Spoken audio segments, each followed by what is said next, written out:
Isn't that shocking? I covered this yesterday with Mr. Beer. I should have said bugs. The post office should have said I'm not talking about that. I'm talking about manifests itself under unforeseen circumstances. In other words, these things could crop up intermittently at any time, as Tim McCormack warned you in 2014.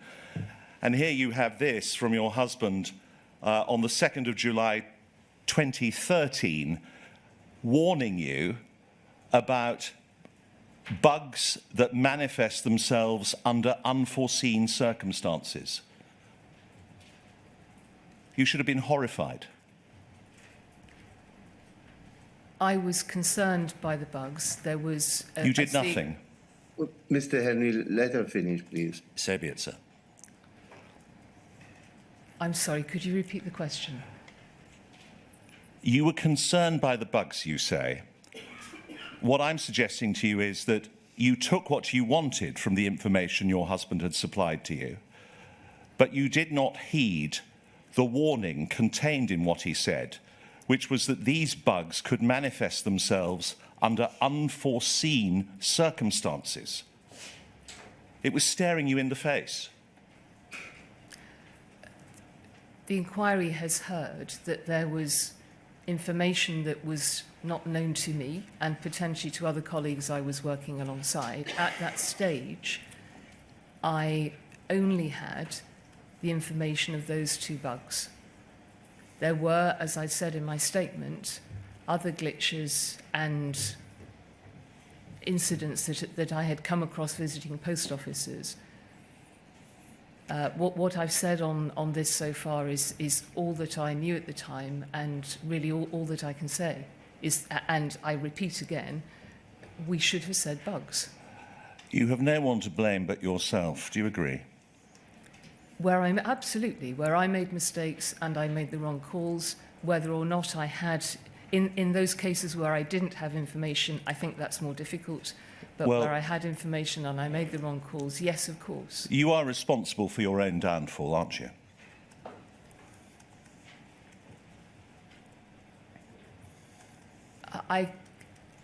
From when the Court of Appeal passed its judgment, I lost all the employment that I have had.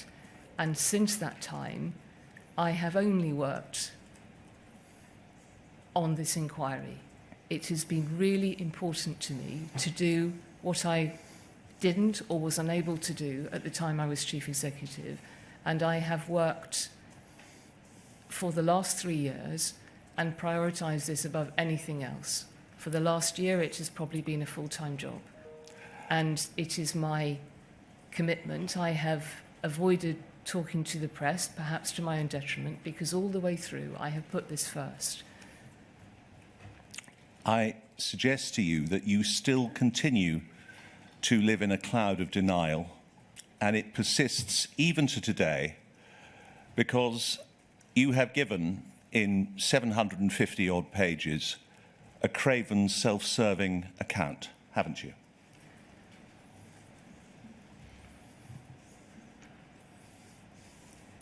I didn't know. Nobody told me. I can't remember. I wasn't shown this.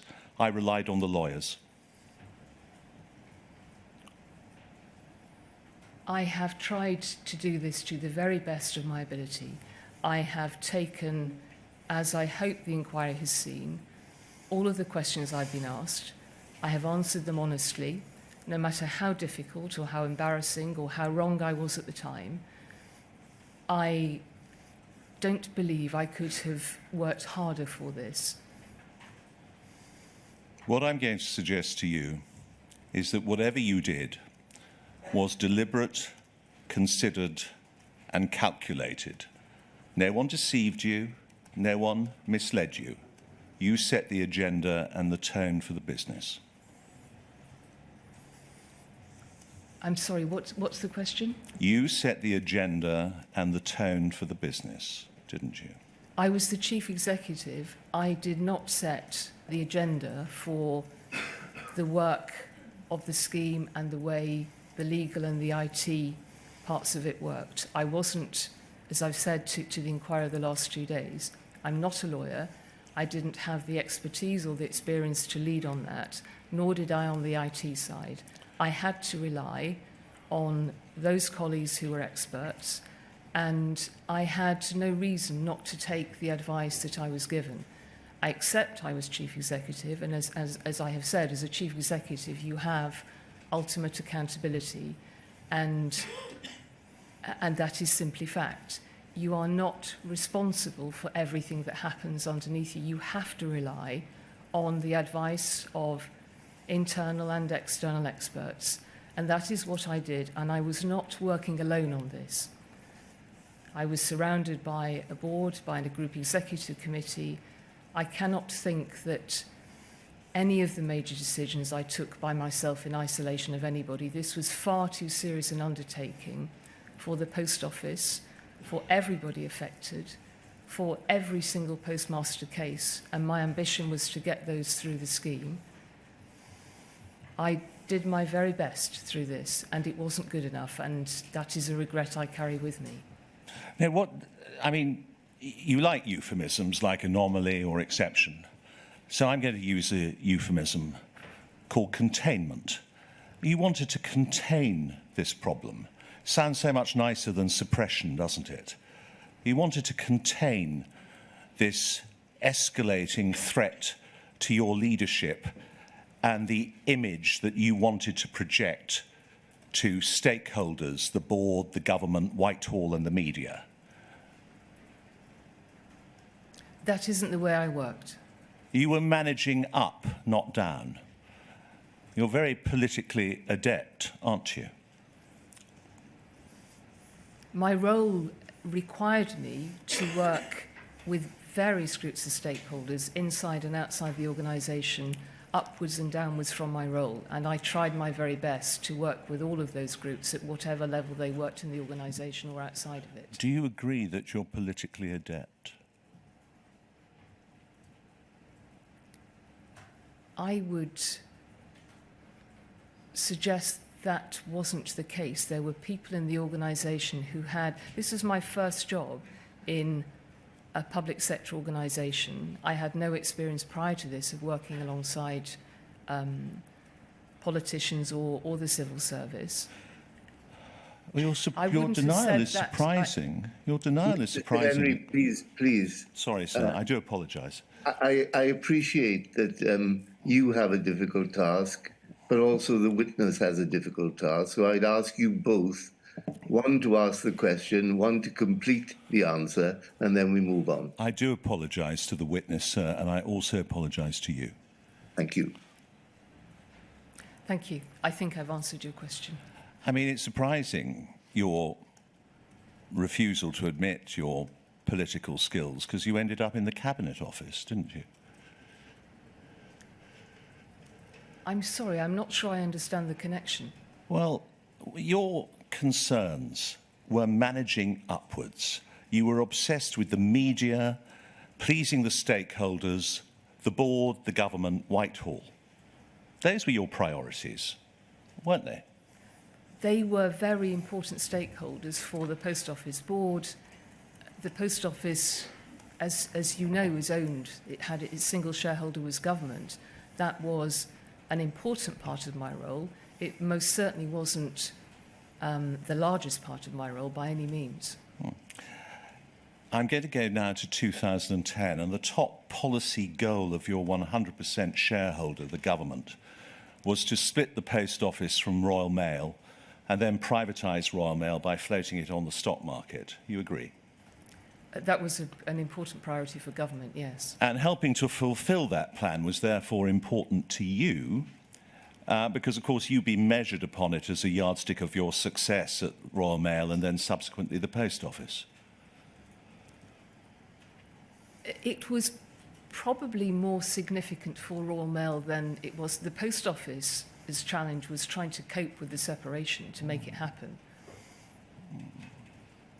And you worked closely with Dave Smith, didn't you?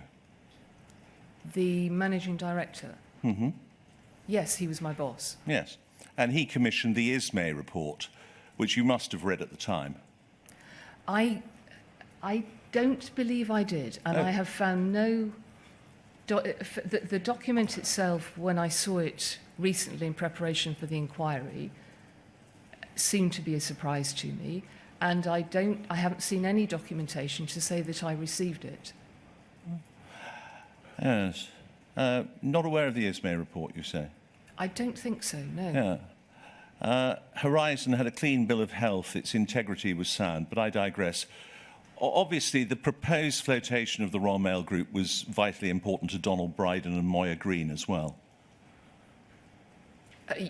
I'm sure it was, but you'd have to ask them.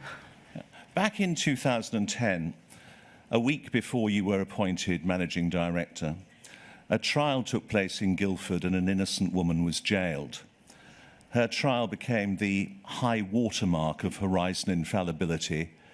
Her conviction became, for years, a validation of Horizon's integrity for the Post Office.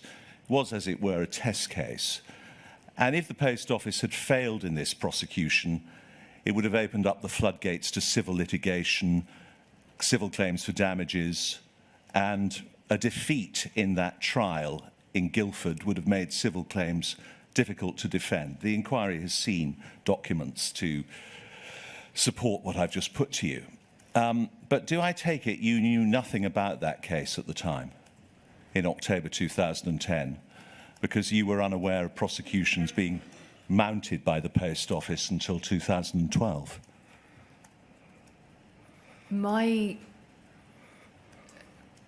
I've seen some documentation this morning that showed I was aware of the case afterwards. I can't remember, I'm sorry, in my statement, but I think I say in my statement that I remember being told about the case after the court had reached its decision. And so that would have been at the time of the conviction. You see, again, no need to put it up, but there's an email chain which you've seen this morning, dated the 21st of October 2010, to Rod Ismay, Mike Moores, Chief Finance Officer? Yes. Mike Young, Head of IT? Yes. And you, from Dave Smith, after hearing that Seema Misra had been jailed, saying, "Brilliant news, well done, please pass on my thanks to the team." And then Mr. Ismay forwards that to a wider group of people, including Susan Crichton, and with these words: "Dave and the executive team have been aware of the significance of these challenges and have been supportive of the excellent work going on in so many teams to justify the confidence that we have in Horizon and in our supporting processes." So you must have been aware at the time, because you were, of course, a member of the executive team. I was. I can't recall the executive team discussing Mrs. Misra's case or any other cases. They, as far as I can see from documentation in my recall, they didn't come to the executive committee in any detail. Well, let's move on. So you don't know about the Ismay report? I don't believe I did, no. Right. It's 26th of November 2010. There's an email to you, Mike Moores, Chief Finance, Mike Young, Head of IT, Susan Crichton, Kevin Gilliland, Sue Huggins, and Rod Ismay. And if you want to see it, but I think you've already seen it outside of the room, but it's POL 001 20561. And the subject line is "Update on JFSA and Horizon Issues, an urgent response needed for BIS in strictest confidence." And it reads as follows: "You will be aware of the allegations that the JFSA have been making about the integrity of Horizon, the integrity of the system and the associated processes that POL uses in terminating contracts. There have also been various legal cases relating to individual sub-postmasters being prosecuted for theft, false accounting. Mrs. Misra is then mentioned, the most recent being Ms. Misra, where the ex-sub-postmaster was recently found guilty of theft. As you are aware, Channel 4 were also looking at the subject in the summer, although nothing yet has come of this. Our approach throughout has been to robustly defend the integrity of the Horizon system. And then it talks about positioning, because it's very important that BIS don't do something off their own bat which could lead to more difficulties. And then these words: as you have all had an involvement in this particular issue, I'm looking to see if I can gain concurrence to this particular statement, which was a very robust statement about Horizon's integrity. Now, as you have all had an involvement in this particular issue, and that issue, of course, is Horizon issues. And Rod Ismay is on the same email as you. That email sent to you, Mike Moores, Mike Young. Are you sure that you hadn't discussed with Rod Ismay anything to do with his report? No, I don't believe I had, Mr. Henry. Right. Anyway, we know that on the 13th of June 2011, the Postal Services Act was passed that set down the roadmap for the separation and the privatization. You agree with that? Yes. And then on the 29th of September 2011, 3 months after the Act, you received the email from Mr. Bryden, chair of RMG, which Mr. Beer took you to yesterday. And that was, of course, the Private Eye article. And he was expressing concerns and giving you and Alice Perkins directions about how to deal with the sub-postmaster's complaints, wasn't he? Yes, I can't remember the email in detail. Yes. He was saying that the article raises some questions about Horizon. I suspect the Audit and Risk Committee ought to take an interest. Have we ever had an independent audit of Horizon? Question mark. He was worried that this might disrupt the big plan to privatise the Royal Mail Group, wasn't he? I'm sorry, I don't recollect that. Whether I made that association, I don't know. Well, if it were to be established that the Royal Mail Group had wrongly prosecuted dozens, hundreds of sub-postmasters who might sue them, it would have threatened to disrupt the flotation in October 2013, wouldn't it? I'm sure that would have been the case. Yeah. And you have accepted in your witness statement that attempts to reopen past prosecutions posed a reputational and financial risk to the Post Office. Would you mind taking me to that if you want? Well, by all means, it's paragraph 456. Thank you. So if we could go to your first witness statement, WITN 010-20100.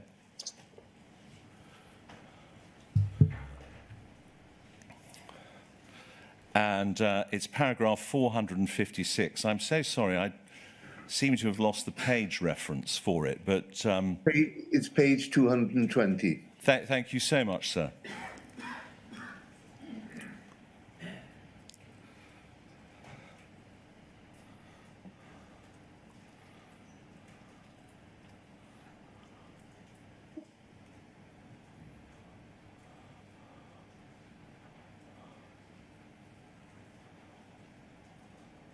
Martin Edwards.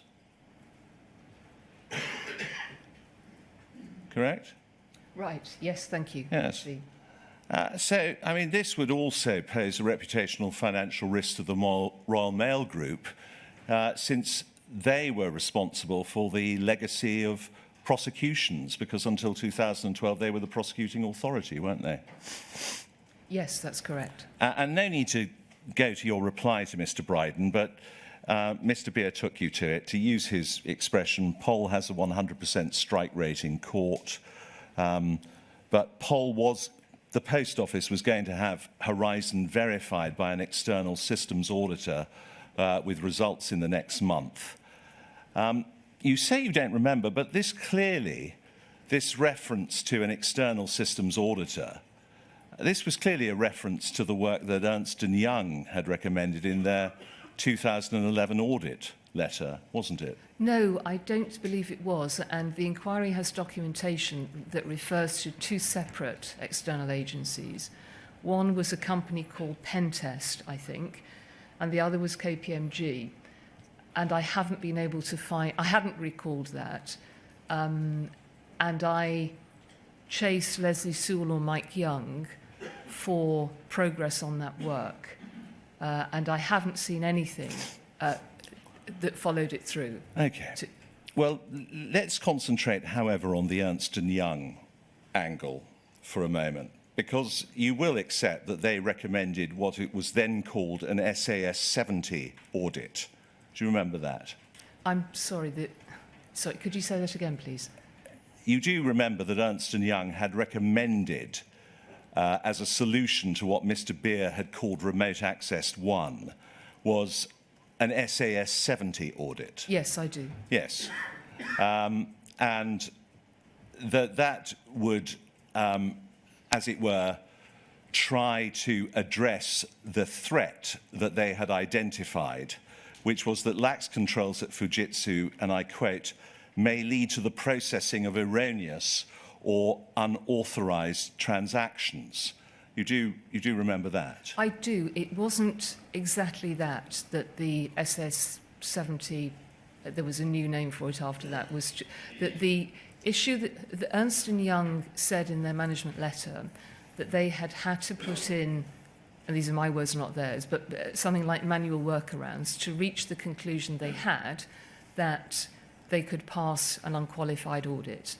They said that it would have been much easier if Fujitsu had in place a SAS 70, which was my understanding was an ongoing and automated reporting on the various controls in place. And by the time we got to 2012-13, that had been introduced. It had taken some work with Fujitsu to get there. We know that Leslie Sewell, rather than getting an SAS 70 audit, asked the Royal Mail Group for an internal audit. Were you responsible for that? I beg your pardon. I'm sorry. Don't worry. Were you responsible for that?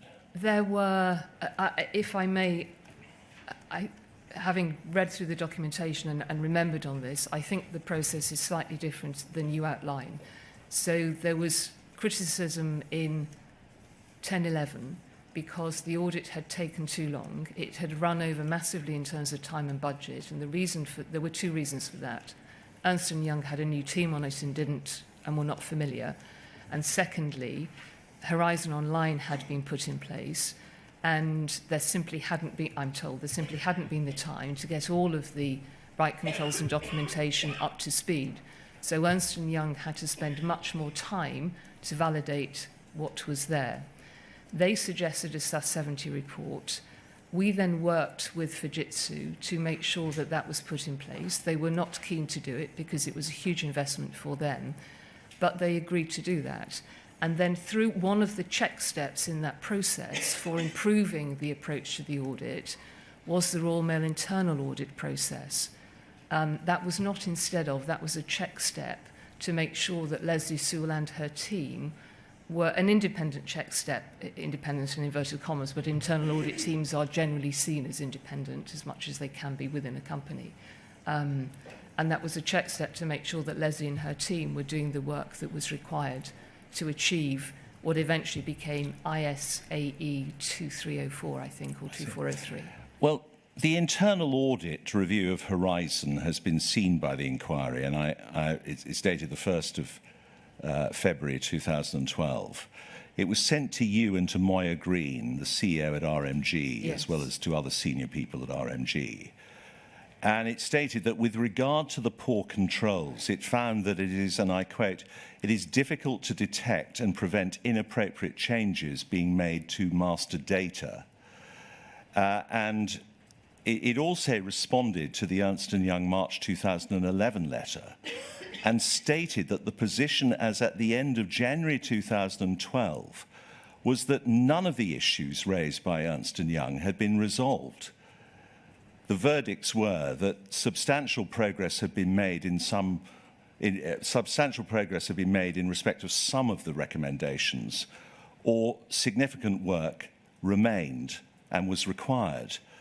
So I just ask you this, would it be right to say that that remained the position throughout the time that you were CEO? You were MD from October 2010, but CEO in 2012. Those issues were never fully resolved, were they? You're right to raise that report, because what it did was, it was a very useful report, because what it did was highlight, first of all, and of course, people took reassurance from that, the areas where progress had been made, and it highlighted where further work was needed. From memory, I think substantial progress had been made on there were 10 recommendations in the Ernst & Young report. 4 of those were high risk category, no, not high risk, high rating. And I believe the Royal Mail internal audit report said that was where substantial progress had been made. There was still more progress to be made. In 12-13, so the end of the following financial year, when I was chief executive, and throughout the year prior to that, there had been numbers of check steps in place. Ernst & Young found that, again, forgive me because I can't remember the words from the report, but they were very pleased with the outcome. The audit had gone very well, and there were always, as there always are in these processes, some improvements to be made. But Leslie was congratulated on the work that was done. The chair of the Post Office Audit Committee congratulated her on that. And so, I and the group executive and the board took some comfort from that. As we went forwards, the audits continued to flag some improvements, but to be clear that the accounts could be signed off unqualified, and that the IT side of the audits had improved from the, I think, you're right to flag the crisis situation, which we took over on separation. I'm sure that the board took comfort. I'm sure there was a mutual congratulatory fest. But the fact is, remote access was never unauthorized tampering, was never resolved throughout the entire time of your tenure as managing director and as chief executive.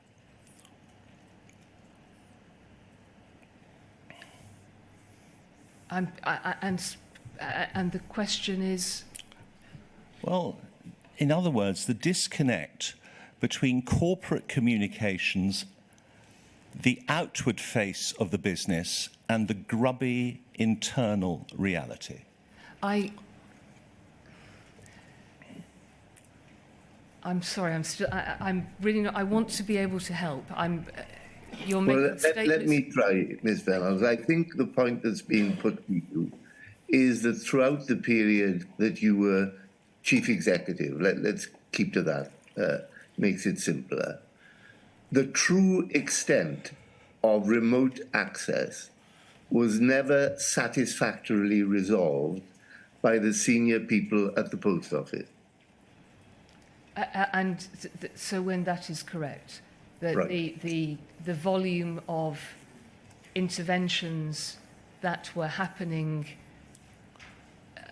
as I understand it, and I've only understood this since in terms of what is detailed in the Horizon IT judgment and the Project Bramble report, which I've seen afterwards, is it appears as though there were interventions on a fairly frequent basis, which, as Mr. Beer said yesterday, was not uncovered, at least, was not known to me, and I believe the board and the group executive. I don't know how widely within Post Office that information was known, but clearly it was happening.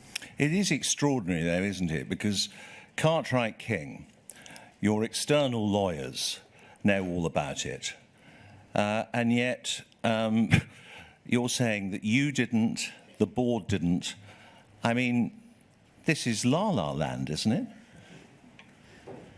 What was the point about Cartwright King, please? Well, Cartwright King were concerned about remote access and Andy Wynne having to authorise transactions, and Cartwright King were stating that, you know, they weren't sure how, to what extent the Post Office actually knew about Fujitsu's access to the system. I think, I'm not sure if that's news to me or not. Today, I don't recall that at all from the time. If our external lawyers were aware of that, and that was shared within the Post Office, it is completely unacceptable. I had no knowledge that Cartwright King knew that at the time I was Chief Executive. Well, anyway, I'm going to now fast forward to July 2013. July 2013, of course, is a momentous month because, of course, there's going to be the announcement on the privatisation on the 10th of July, correct? It's also the month, of course, that Second Sight presents its interim report, which was a bit of a bombshell, correct? Yeah, sorry, yes. Yes. Yes. And, of course, it's also the month, although the groundwork for it had been laid the month before, where the unsafe witness emerges into clear sight. Gareth Jenkins, fatally undermined and having put the Post Office in breach of its duties as a prosecutor. So it's a very, very momentous month. And of course, you were at the centre of all of that, weren't you? I was aware of some of that. Let's go to POL 00 111, so 111 625.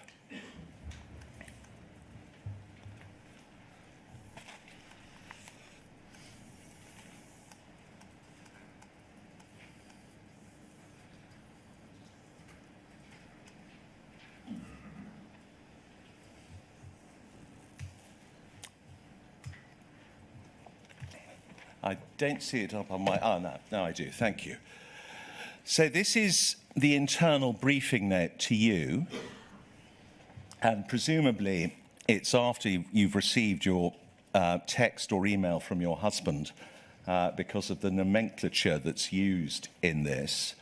But could we go to paragraph 8, please, which is on page 2? In other words, the next page. Paragraph 8, please. We believe James Arbuthnot may feel that any interim findings which disclose any issue with Horizon should result in past criminal prosecutions by the Post Office Limited being reopened and overturned. So that is noted. Could we now go to paragraph 30, please?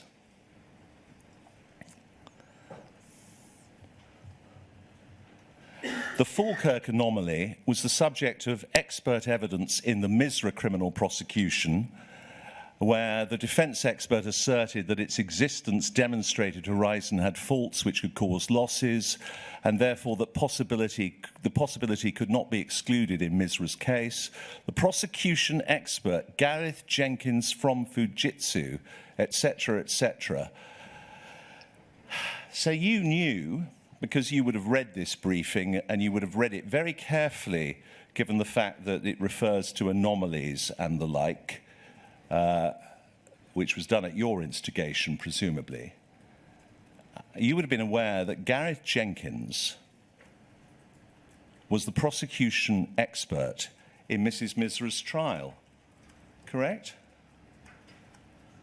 I would think so, yes. Well, I mean, not, I would think so. I mean, there it is. It's a briefing to you. I'm sorry. Yes, of course. What I meant by my response was how much of this very detailed briefing I'd taken on board at the time, but it's absolutely there. You're correct. It's the job of a CEO to read briefings and take them on board, isn't it? Yes, it is. Right. Now, while all of this is going on, the inquiry has got documents, and you have been shown them, I'm sure, and I don't go against parliamentary privilege in any way at all. But on the 9th of July, the Minister, Joe Swinson, gave a short statement to Parliament, which included, it is important to note that the issues in the report have no impact on Royal Mail, which is an entirely separate business. And there was also a whips briefing that the inquiry has seen, which talks about wide impacts. And it says this: Royal Mail privatisation, the timing of Arbuthnot's intended statement should be considered in the context of the Royal Mail privatisation. Vince Cable and Michael Fallon are making a statement to Parliament on Wednesday, the 10th of July, setting out the steps towards the Royal Mail transaction. In the eyes of many MPs, the media and the public at large, Royal Mail and Post Office are the same entity, although not related.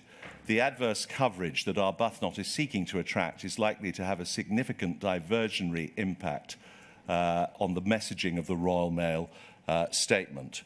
And that should be on record. That's UKGI 000016. Now, you could see, couldn't you? It must have been obvious to you, it must have been staring you in the face, that if you had a blow-up or a conflagration concerning the Second Sight interim report, the prospect of criminal convictions being challenged, etc., this would be hugely embarrassing politically and potentially damaging to the flotation. I don't believe I was involved in any of those conversations. The privatisation, the two organisations, with some exceptions, were now working separately. I had no conversations about any strategy around the Royal Mail privatisation. But let's be clear. You were given the job, I suggest, or it must have been uppermost in your mind, keep the lid on this. Because, of course, you wanted to please stakeholders. You wanted to please the board, government, Whitehall. I mean, how else can we explain your intransigence throughout your tenure in relation to the concerns that were being brought to you about Horizon? I'm sorry, Mr. Henry, could you repeat the first half of the question, please? What I'm suggesting to you is that you wanted to defuse this because, of course, it was going to be immensely politically damaging, both to the Post Office itself, but also to the privatisation. And you were, of course, anxious to please Biz, weren't you? I had no role at all in relation to the privatisation. I had no conversations with BIS about the privatisation. My concerns at this stage were only about the Post Office, and as the inquiry has seen, there were many, many conversations and a good deal of documentation at this time about how we might find a way through this. I don't believe I made any connection between this and the Royal Mail privatisation at all. And my approach to my work is that I do it to the best of my ability and honestly. It was not, I don't think it was ever my style to try to please or to keep in with people. whoever they were. When you're doing a job as difficult as this was, you make it more complicated if you try to do that. Well, then I'm going to ask you about the 12th of September 2013. The government announces the IPO of shares in the Royal Mail Group, and that did open up a problem for the Post Office, because what was the prospectus going to say about Horizon and Second Sight? And what was it going to say about Gareth Jenkins? You say you had absolutely nothing to do with the privatization.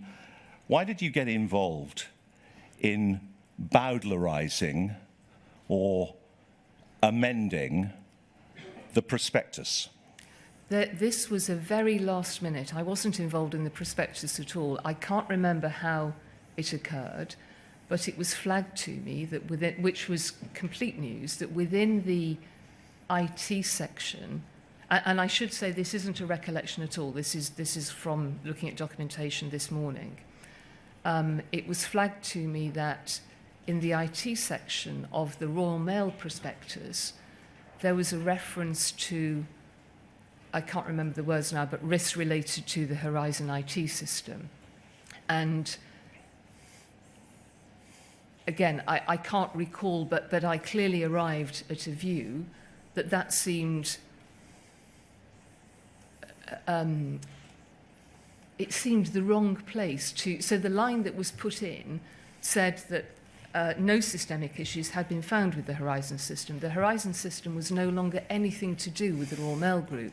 So I got in touch with the company secretary and said, I don't understand why this is here. Please, can we have it removed? This prospectus is about Royal Mail and then the Post Office. And I believe that was the case. The other thing I learnt from the documentation this morning that I did not know at the time is that the original genesis of that statement going into that IT section was from one of the non-executive directors who sat on the Royal Mail Board and the Post Office Board, Les Owen. Now, whether Les Owen had wanted to put that in because in some ways it was reassuring about the Horizon IT system, I don't know. But my involvement was simply to say, I don't understand why there is a line in an IT section in a Royal Mail prospectus about the Post Office. And I don't recall, but I believe it was taken out. You had, on the 16th of July, the board meeting where Susan Crichton is sitting outside on the naughty step.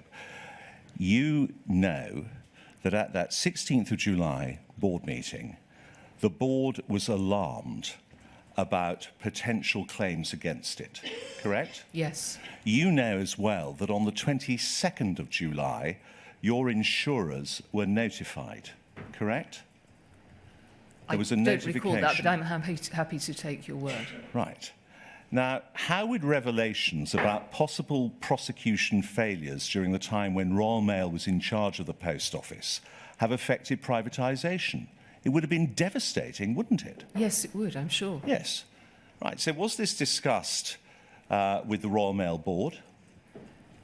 I don't know if it was discussed with the Royal Mail Board. It certainly wasn't discussed at the Post Office Board. What about your discussions with the business department? Because you were in regular contact with Biz. Did you discuss it with Biz? No, I don't believe it was discussed with Biz. Not by the Post Office. Sorry, not by me. Whether the chairman, I can't think who else, but I certainly didn't. Well, you've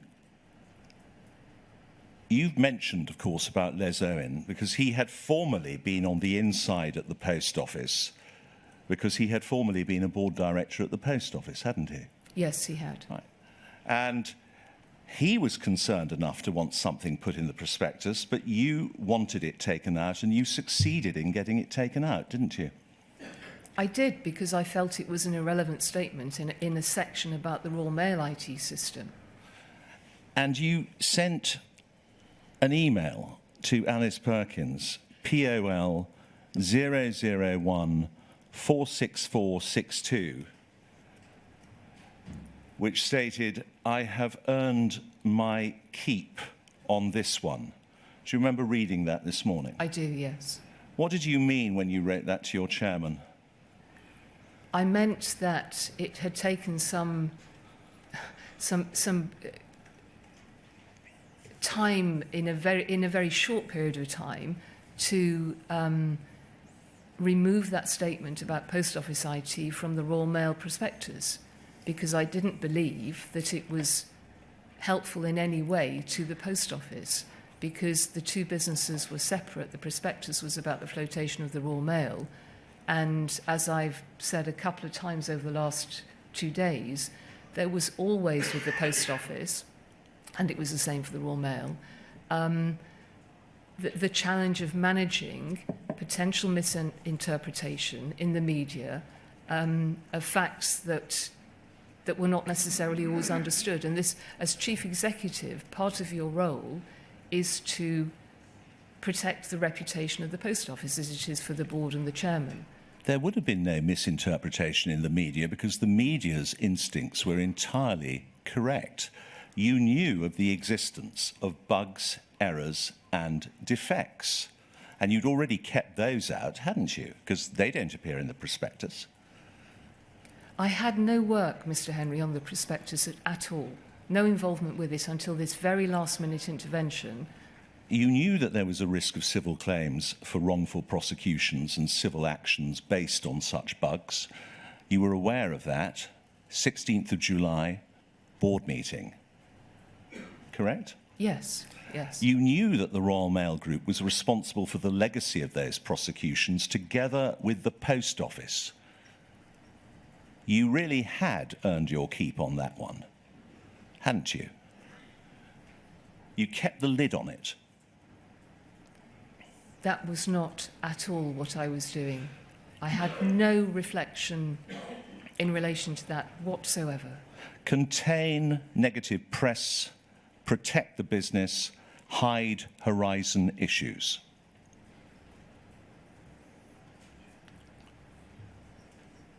That's the truth, isn't it? No, Mr. Henry, that isn't the truth. As I said earlier, if there were difficult issues that needed to be addressed, that was what I tried to do. Right. Now, Mr. Henry, just before you go on to a slightly different topic, if it is, that line of questioning, as you'll appreciate, is new to me. So I'd be grateful if you or Miss Page would give Mr. Beer a note of the documents you've been referring to so that I can read them for myself. Thank you, sir. We shall do so. The 27th of September 2013, the prospectus is released. The closing date for Royal Mail share applications is the 8th of October 2013. And this is around the time, a month after we can know for sure that you had been told about Gareth Jenkins, because you must accept that you've been told about the Gareth Jenkins problem at least a month before the 27th of September 2013. I believe that's correct, yes. Right. I explained to Mr. Beer what I had been told about Gareth Jenkins and the bugs. Yeah. I'm just going to concentrate because I suggest that your conversation with Leslie Sewell is a creation of yours, isn't it? I'm sorry? Well, you see, you want to explain how you acquired the information about Jenkins, but at the same time being told that it wasn't a serious legal problem. So you have an undocumented conversation with Miss Sewell in the corridor where she says, oh, it's more of a practical problem, it's all a red herring. And so that gives you reassurance that it isn't a serious legal problem, as you knew it to be. I've told the inquiry exactly how I found out in the conversation with Leslie Sewell, as I explained to Mr. Beer. You see, you were fully briefed by the lawyers, weren't you? I've spoken to the inquiry about this with Mr. Beer. I was briefed by Leslie as I explained, I came across her in a corridor looking frustrated about something. We had a conversation. She explained that, and I don't believe she dismissed it as an inconvenience, or however you suggested. The question I'm putting to you is that you were fully briefed about this, about risk, by Susan Crichton. What do you say to that? I was briefed by Susan that Gareth Jenkins could no longer be used. I'm not sure what you mean by risk. What I know now is much more about this, that Gareth Jenkins hadn't been properly briefed in the first place as an expert witness. But at the time, I had no idea of the contents of the Simon Clarke advice. I want to ask you, please, because I'm going to suggest to you that you must have known about this by the end of August. And I want to take you to POL 001 08065.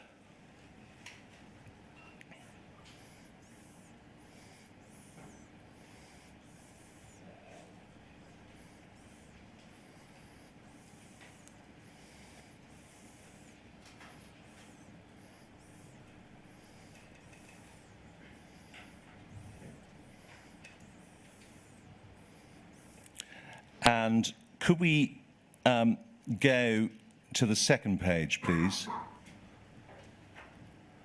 And could we scroll up, please?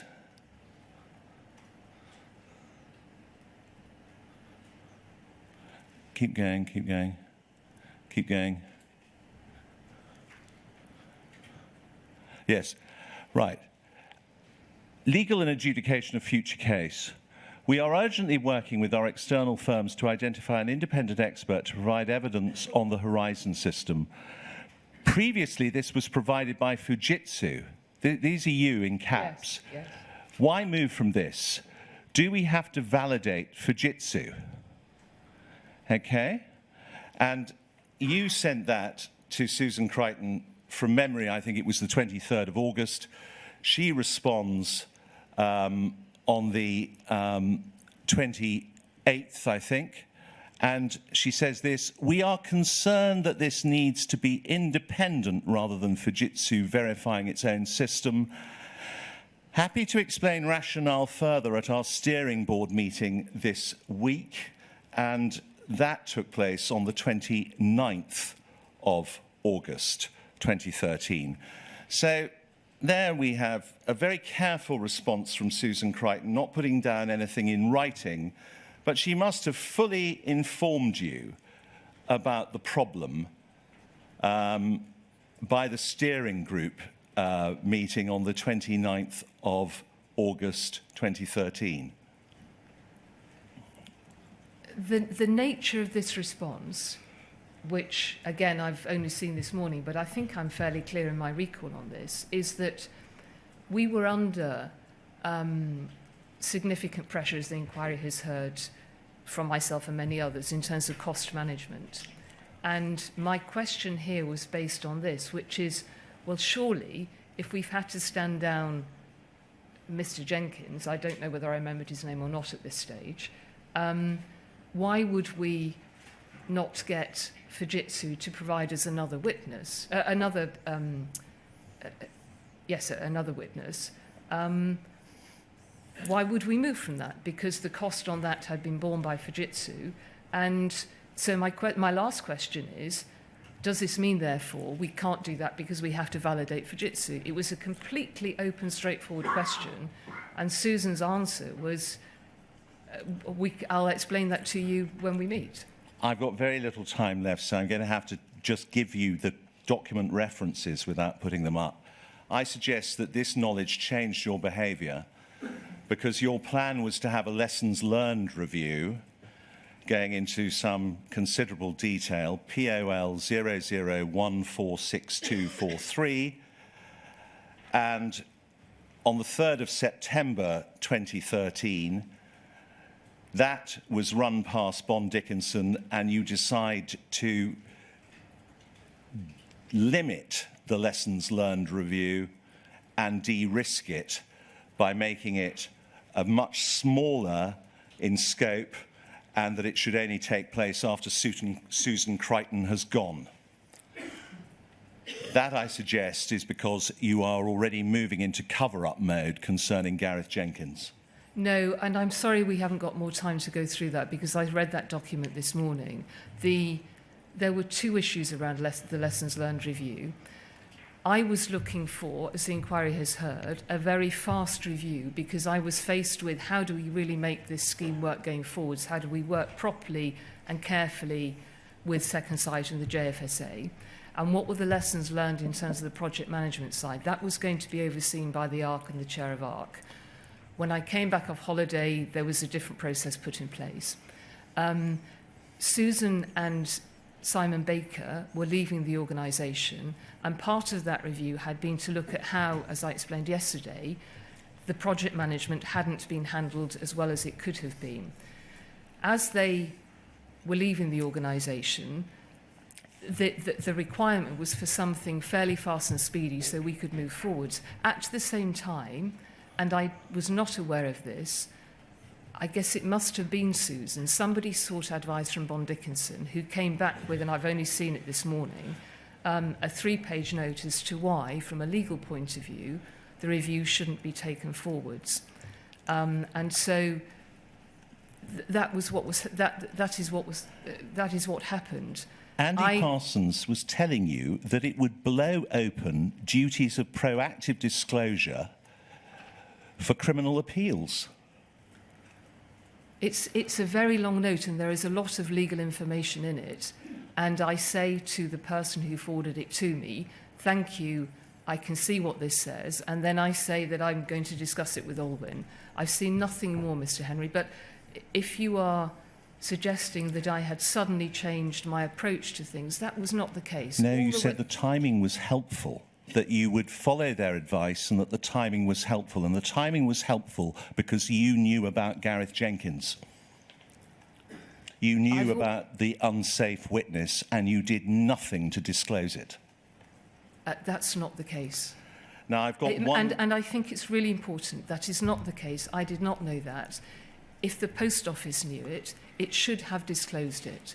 And those advices should have come to the board. What legal knowledge do you need to know, Miss Vennells, that if an unsafe witness has given false witness or false evidence against somebody by not telling the whole picture about Horizon's integrity, what legal knowledge did you need to know to say, oh, well, we should tell her lawyers? I understood that we were in the process of disclosing the Second Sight report, and I learned later the Helen Rose report, to the as part of the CK SIFT review. That's separate and distinct from Gareth Jenkins' alleged misconduct and alleged perjury. Mr. Henry, I've got the point. You've got the point. Can I go to one last document, sir? I'll deal with it very, very quickly. Yeah. On the 23rd of February 2015, there is a document called POL 00116285. And if we could get that up, I would be so grateful.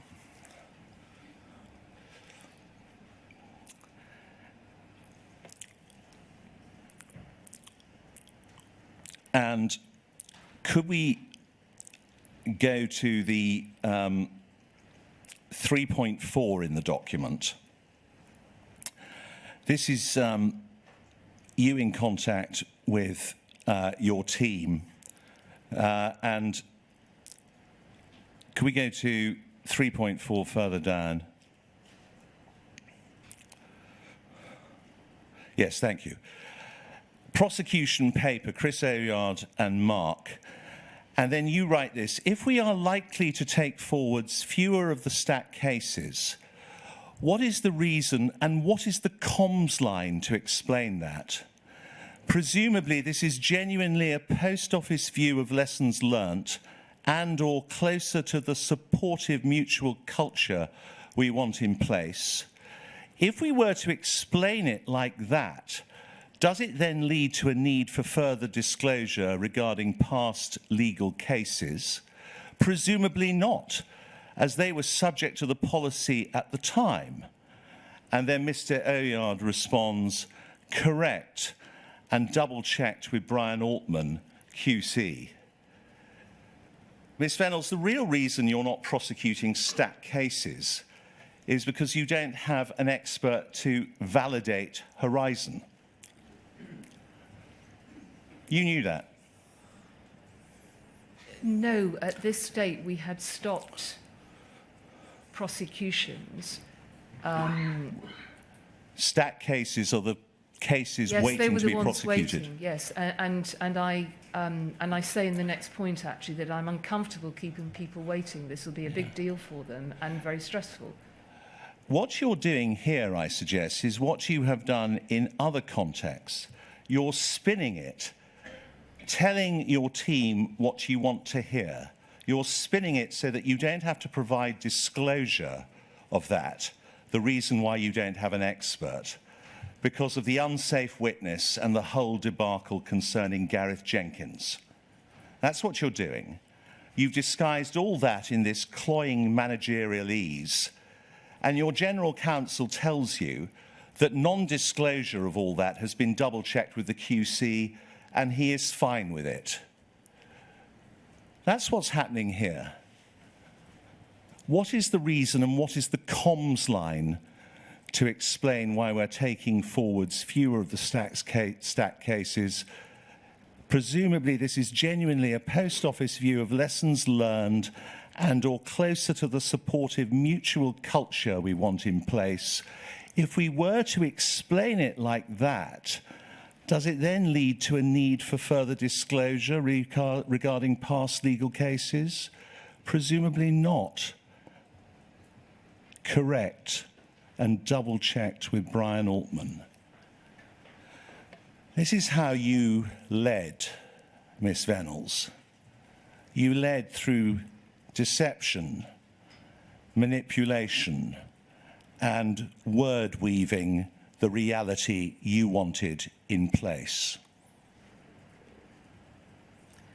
That isn't the case, Mr. Henry. I worked in a very straightforward way, and the inquiry has seen so many examples of where I fire questions in a very straightforward way, usually because I don't understand a particular issue, and that is what I'm asking here. If you can read this with a very neutral intent of me trying to seek information, that is what I was doing. I didn't work under deception. I was trying to address a culture in the organisation which I had found to be command and control, where people couldn't speak their minds and they couldn't speak up. I was trying to encourage people to work in that way. I did not deal in deception. You did not Right, want. thank you both very much. Thank you. I think that's fine. Thank Good. you, sir. We'll now have our first morning break. And Mr. Henry, you'll be glad to know that there's been great efficiency because I've already been sent a message to the effect that the documents you refer to are now with me. Thank you, sir. I have to thank my learned junior. Well, I'm thankful to you both. So we'll, I think by my, what the clock, it's 10:56. So 10 past 11, all right with everyone? Yes, thank you, sir.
Good morning, sir. Can you see and hear us still?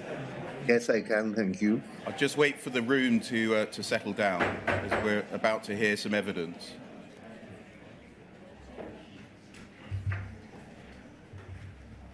Yes, it's Mr. Steen. Yes, thank you, Mr. Beer.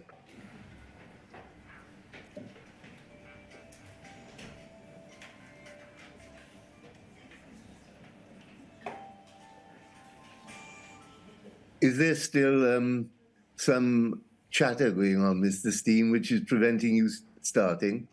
So no, there was a phone that was going off, and I was just pausing for a moment. All right, that's fine. Ms Vennells, the situation here is that you covered up the faults in the Horizon system, didn't you? You papered over the cracks, and you dragged Pol, the post office, into financial profitability over the debris that your firm had made of the lives of sub-postmasters. That's what's happened here, isn't it, Ms Vennells? I said at the very beginning of giving my evidence that there are no words that can express the regret that I feel for what happened to the sub-postmasters. I had an objective, it is right, as the chief executive of the company, to bring it to it wasn't profitability, but a commercial sustainability, so that it consumed less funding and less subsidy from the government. And what the evidence has shown us, Ms Vennells, is quite simply this. You didn't actually care about sub-postmasters, mistresses and their employees, did you, Ms Vennells? When I was chief executive of the post office, and before that as network director, I spent many hundreds of days. I met hundreds, if not thousands, of sub-postmasters and their staff. And I was noted within the organisation for caring about sub-postmasters. And one of my huge regrets in this is that I did not do that for the sub-postmasters affected in this way. And that will be with me. By the time of your appointment, Ms Vennells, the Post Office had gone through the Network Reinvention Programme in 2001, 2004. Now, that had been an attempt to ensure the survival of the Post Office from the attack by commercial providers to the core business, and also to cope with the fact that there was an increasing take-up of digital banking. Now, that was just before the time you joined. Do you remember being told about the Network Reinvention Programme? The Network Reinvention Programme was 6 years before I joined. Yes. I remember the name. That's all I recall. Right, so the answer is yes. By 2006, the next Save the Post Office programme is Network Change. Now, that went from 2006 to 2009 or 10. Do you remember that one? I do. Right. Now, people that worked in the Post Office may recall the fact that Post Office staff members wore lanyards, the sort of lanyards we have for this inquiry, which had forward 5 to 11 on them. Do you remember that? I do. And that was a way of stating that that programme, the Network Change programme, was going to be the next attempt to return the Post Office to profit by the year 2011. Do you recall that? The Forward 5 to 11 programme was much wider than Network Change. That was one work stream of it. Yes. So the answer is yes, this was the next attempt to try and get the Post Office back into profitability. Do you agree? Forward 5 to 11, yes, certainly. Right. So by 2010, 2011, we then get to the start of the Network Transformation Programme. Do you recall that one? I do. Now, you should recall that one because by this point, you had been appointed as Network Director and then later on as the CEO of the Post Office. Is that correct? That's correct.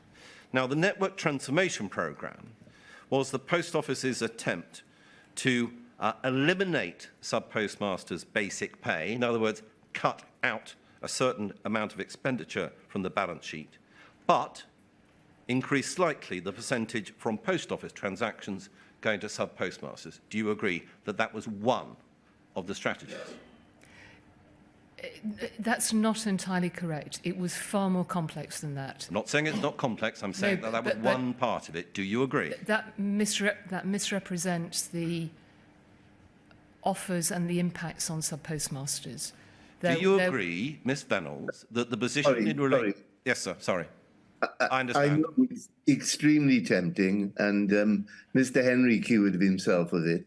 I don't want the witness being spoken to when she's answering, and I don't want the witness answering when you're asking a question, if Yes, you see what I mean. So, let's try it again, Ms. Vennells. Was one part of the network transformation programme an attempt to reduce the bill to the post office by trying to get rid of the basic pay to sub-postmasters? That wasn't at all the way the objectives were set, no. I can explain the programme to you if you wish, but that was not the objective, to remove the basic pay from sub-postmasters. There were 3 different aspects of the pay that was looked at, and some postmasters for many years were able to stay on the original contract if they so chose. There were other sub-postmasters in areas of protected postcodes where the contract was never changed, and in fact they were given additional subsidy. There were then 2 models of post office that were put in place. The mains post office, which is the one I think you're referring to, where the larger post offices, which were alongside significant retail businesses and had high footfall, had the opportunity to grow sales and were paid on a purely, but again it was extremely complex, but a commission-based payment. The locals model was a combination. Right. We do agree on one thing. Network transformation was a complex programme to try and get the post office back into commercial reality. I'm calling it profitability. Do you agree with that? I do. It Right. was one of a number of streams. Yes. There were, as Alistair Cameron mentioned in his witness evidence, there was significant job cuts and salary freezes for those who worked for Post Office Limited too. The Crown Post Offices and the cash centres were affected. Right. We agree on one thing. This is the latest attempt to get the post office back on the rails. Yes. Yes. Fine. That's all I'm trying to establish, Ms. Vennells. Now, that also included a hard-won and no doubt complex negotiation to ensure that there was a financial package from government of 1.6 billion. That's correct. Yes. Now, as I understand the papers that relate to this, the total that was going to be achieved by way of an injection of cash into the post office was going to include another 400 million, taking it up to £2 billion. Is that about right?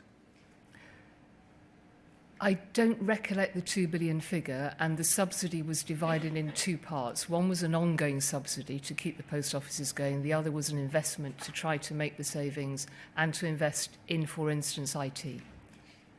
Now, we know that this is ongoing because we can see, if we wish to, that there's the post office transformation documents, the 3rd report of the session of the House of Commons Business and Innovation Skills Committee, a committee that you may recall attending.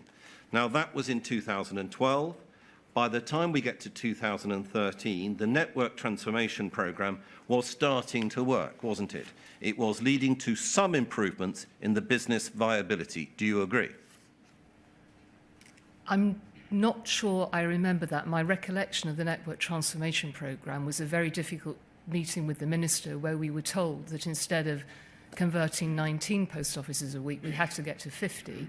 And I believe that was around 2013. I think it was another couple of years before the impacts were made. Eventually, though, it was successful. By about 2017, the balance sheet was looking better. Essentially, the post office had come into commercial viability. Do you accept that? I think that's probably about right. And that's largely how you got your gong, your CBE, by being able to parade the fact that this was your work as a CEO of the post office that led the post office's transformation into commercial viability. That's what you got the gong for, isn't it? I didn't put together the testimonial for the CBE. I never saw what it was recommended for. It was for services to the post offices and for charity. I'm sure that was part of it. But the other part of the turnaround of the post office was keeping post offices in communities across the UK. When I joined, and you quite rightly point out the Network Change programme, we were closing thousands of post offices, and that was devastating communities. And one of the significant outcomes of network transformation and the whole turnaround programme was that post offices became sustainable, and very few closed. and so the UK was better served in that sense. Thank you, Ms Vennells, for describing your view on what happened. So we do know this, 2013, by that point, we had all of these different programmes in place to try and rescue the post office. The latest one that was the latest attempt with network transformation. So let's just see how we compare that to what actually happened in relation to the Horizon system. On your account, you had been repeatedly assured that the Horizon system was reliable. Do you agree with that? I agree. Right. By 2013, you had learnt the bugs did exist within the Horizon system. Is that correct? That's correct. And you'd learnt the 14 branch issue bug existed. Is that correct? Yes. The 62 branch issue bug existed, otherwise known to the inquiry as mismatch bug. Yes. Yes? And you accept in your statement at paragraph 390, I'm not going to take you to it, that those two bugs were significant. Do you agree? Yes. Okay. Later on in 2013, the Falkirk bug was learnt by you in July of 2013, paragraph 421 of your statement. Again, I'm not going to take you to it. Do you agree? I do. So by that point, July of 2013, you'd learnt, contrary to what you'd been told, that 3 bugs existed in the Horizon system. Is that right? Yes. Now, without getting into any detail, you'd also learnt in the midst of 2013 that the expert used to support prosecution had failed to mention bugs in the system and that thereby disqualified himself of acting in future cases. Is that correct? Yes. Could you say that again? Yes. Yeah. You had learnt by mid-2013 that the expert used to support prosecutions had failed to mention bugs in the system. Yes, I had learned that he had failed to mention those 2 bugs, I think was my understanding. And as I said, that when it was explained to me,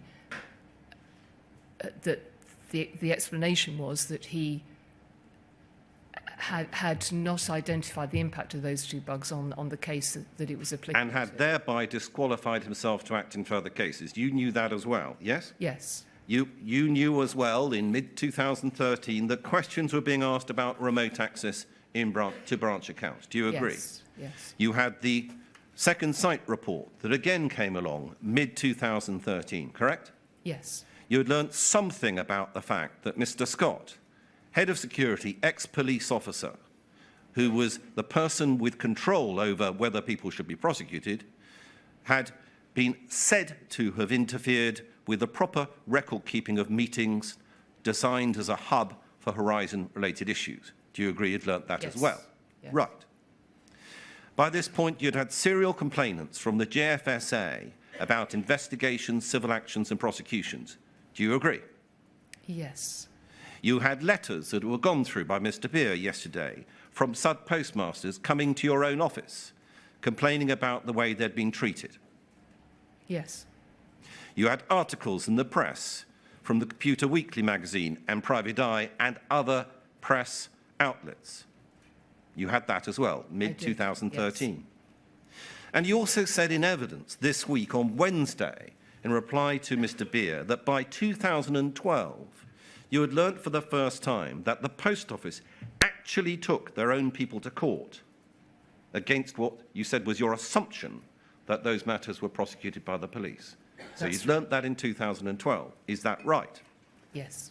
And so if we tie 2 points together, by 2012, you had learnt about the fact that the Post Office actually prosecuted people. By 2013, you had learnt that the fact was the Post Office actually prosecuted its own people, and the expert being used to support those prosecutions was no longer regarded as reliable. Is that right?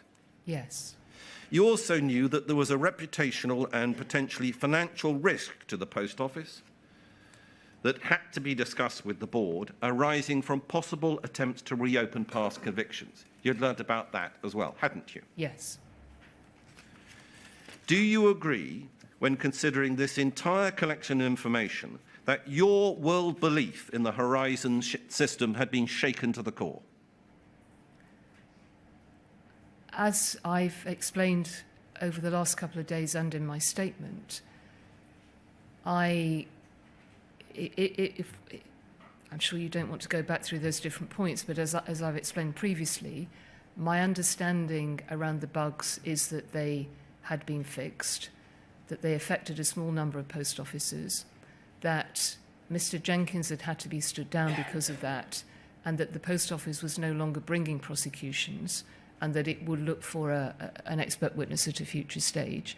I was not aware, as I've said a number of times now, that the elements around Mr. Jenkins had caused the post office to breach its duties as a prosecutor.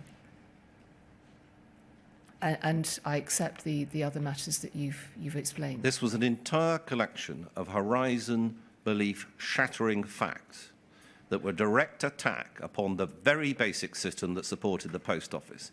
All of these coming one after another, bang, bang, bang, attacking the horizon system.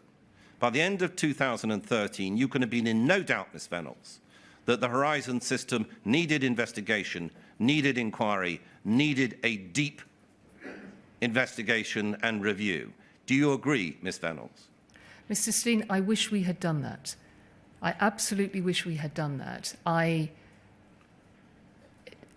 still had confidence in the horizon system from, as the inquiries heard, the fact that it was working for the majority of people. I had not understood, I did not have the detail that I have today, and had I had that, my view would have been very, very different. You've said today that your style was to, it was not your style to keep in with people in terms of asking questions. You said to Mr. Henry, I fired questions in a very straightforward way. What we don't see, Ms. Vennells, is evidence that you fired questions in any way at all at those people that you would expect to be asking questions of. We don't see emails saying, I demand answers, I need them now. What on earth has been going on with this system? We don't see those emails, Ms. Vennells. Why not? I had conversations, as the inquiry seen, with the Chief Executive of Fujitsu. I spoke frequently with the CIO. She and her predecessor were involved whenever issues came up with the Horizon system. When the letters came in from MPs and members of the public raising issues around the Horizon system, the experts were consulted and the answers were taken from them. Questions were asked all of the time. Whether I asked the right questions, whether I was given the right answers, I think is now a matter for the inquiry to look at. And so which is it, Ms. Vennells? I agree with the chair, and I apologise if I've interrupted you, but which is it, Ms. Vennells? I'm sorry, which is it, Ms. Vennells? You either didn't want to look under the rocks because you didn't dare see what was under there, or you didn't ask the right, deep-rooted questions. Which is it, Ms. Vennells? Go for one or the other. There's got to be one.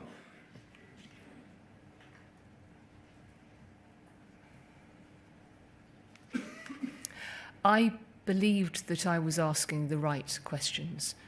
I wasn't an IT expert. I may not have asked the right questions, but I never once held back from asking if I was unsure about something. Perhaps if I didn't have the technical expertise, I wasn't asking the correct questions. But and I've said this a number of times, I trusted individuals with whom I worked. I trusted that the audits that we've talked about seemed to confirm that the system was working as it should, that there were risks around privileged access, that I accept. But at no point did I have any information that would have pointed me to something I knew nothing about. Ms. Vennells, you're not stupid. You studied French, Russian, business as a degree. You then worked for well-known companies in the UK, Whitbread, Argos, others. You rose through the ranks at the post office to become its CEO. You were pushing forward under network transformation. You've been quoted as saying that you want and you see a future of the post office opening up more branches, 30,000 branches in the future. That was you, Ms. Vennells, at the time. A vision you were expressing to everyone that asked, about what you could see for the future.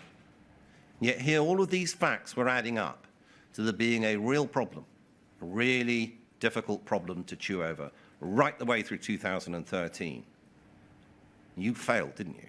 You failed to get into this on your account. You failed to ask the right questions. You couldn't be bothered, could you, Ms. Vennells? The risk was too great. Looking under that rock, you're going to find a problem. It's going to devastate the post office, ruin it. You couldn't let that happen, could you, Ms. Vennells? I loved the post office. I gave it...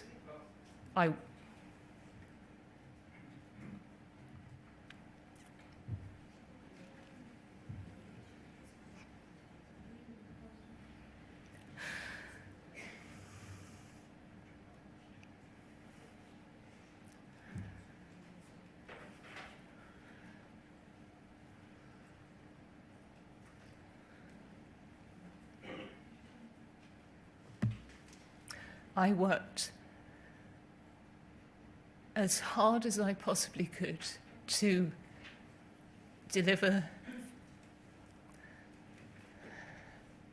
the best post office for the UK. It would have been wonderful to have 30,000 post office branches. That would have been the best outcome ever, to have had more post offices in more communities. What I failed to do, and I have made this clear previously, is I did not recognise and it's been discussed across the inquiry, the imbalance of power between the institution and the individual, and I let these people down. I am very aware of that, and we should have had better governance in place. We should have had better data reporting in place that meant that we could see what was happening to individual postmasters and to the system. That was not the case. At no time did I put the post office over the cases that were brought forwards. I worked as hard as I could and to the best of my ability, and I am very sorry that I was not able to find out what the inquiry has found out. I don't know today how much wasn't told to me.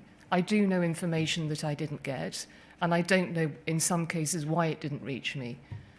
But my only motivation was for the best for the post office and for the hundreds of postmasters that I met. And I regret deeply that I let these people down. Ms. Vennells, that's absolute rubbish, isn't it? Under your leadership, with your sidekick, Mrs. van der Boogaard, you took on the Glow litigants in the High Court, fighting tooth and nail, allowing counsel on behalf of the Post Office to cross-examine the litigants on the basis that the losses were their fault due to their incompetence or dishonesty. That's what happened under your leadership. Ms. Vennells, that's what you allowed to happen under your leadership. This wasn't thinking, hang on, there might just be a problem with the system. I'd better be careful. This was tooth and nail, fight for the Post Office, wasn't it, Ms. Vennells? And Mr. Steen, my ambition was that every case in that scheme was looked at, and the inquiry has heard, and I was disappointed when Angela van der Boogaard gave her evidence that she didn't talk more about that, because one of the consistent piece of feedback we had on the investigations in these cases is, and the inquiry heard it from Patrick Bork as well, is that they were looked at in every detail, they were re-examined, the system was apparently considered. I don't know why it was the case that the issues that were there were not found in those cases, but that was the ambition at the time. Well, let's have a look at what you said to Mr. Beer in your evidence on the first day, when you said that you feel that there was a lack of governance and that you were too trusting. Now, as we've already discussed, your statement says that you were first aware of the bug, suspense and mismatch in 2013, but also you explain in your statement, and you refer to a speaking note, and sir, for your notes, it is paragraphs 363, 364, that you knew that those bugs were from the period 2010 to 2012. Do you accept that? Yes, I think so. Right. Well, I take you to the relevant paragraph. I'll Plain and take your word simply for it, there, it's you're fine. told in a speaking note that these are old bugs, okay? Or old bugs in terms of going back before 2013. And you say in your statement, you'd never been told about bugs, errors, or defects in the system. And you say in your evidence that what you've been told about the Horizon system's robustness was wrong. That's what you're saying. Do you agree? Yes. Okay. Now, help us understand, from your work within the Post Office, why was it that the knowledge of the mismatch bug and the way it was dealt with was known to key Post Office figures, yet that information had not been supplied to either Ms. van der Bogart or yourself until 2013?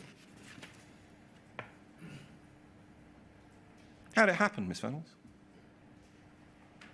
I understand that the situation, that there was managers involved in a meeting looking at the bug. They took a decision on the best approach to it, and it stayed within...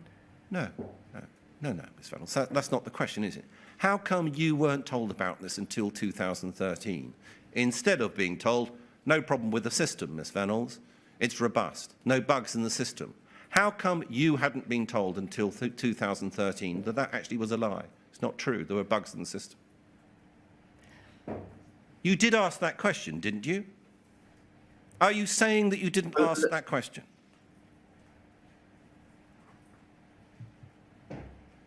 So you're on mute. I simply intervened to say that you asked her a question, but then asked her a second question before she'd answered the first question. All right, I'll recap. Ms. Vennells, 2013, you're told that there's bugs in the system. Previous to that, you've been told no bugs in the system. Yes. Simple as that. Yes. Help us understand. You did ask the question, didn't you, Ms. Vennells? Why haven't I been told this before? I asked the question, so I cannot remember today what question I asked, but I'm sure you're right that I would have asked that question, and I imagine the answer that came back was this is a bug that happened in 2010, it was fixed. At the time the bug happened, I don't know where my responsibilities lay. One imagines that the issues around the IT were raised to the IT director.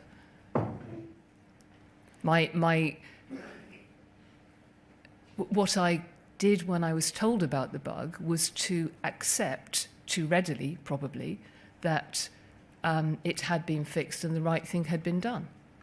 I'm going to take you to your statement. These are 2 paragraphs. I've asked, if possible, that they be lined up side by side on our screen. And these are examples. I'm very grateful. These 2 paragraphs, paragraphs 129 and paragraph 388, they say roughly the same thing, and there are other paragraphs. I'll deal with those in a moment. Page 129.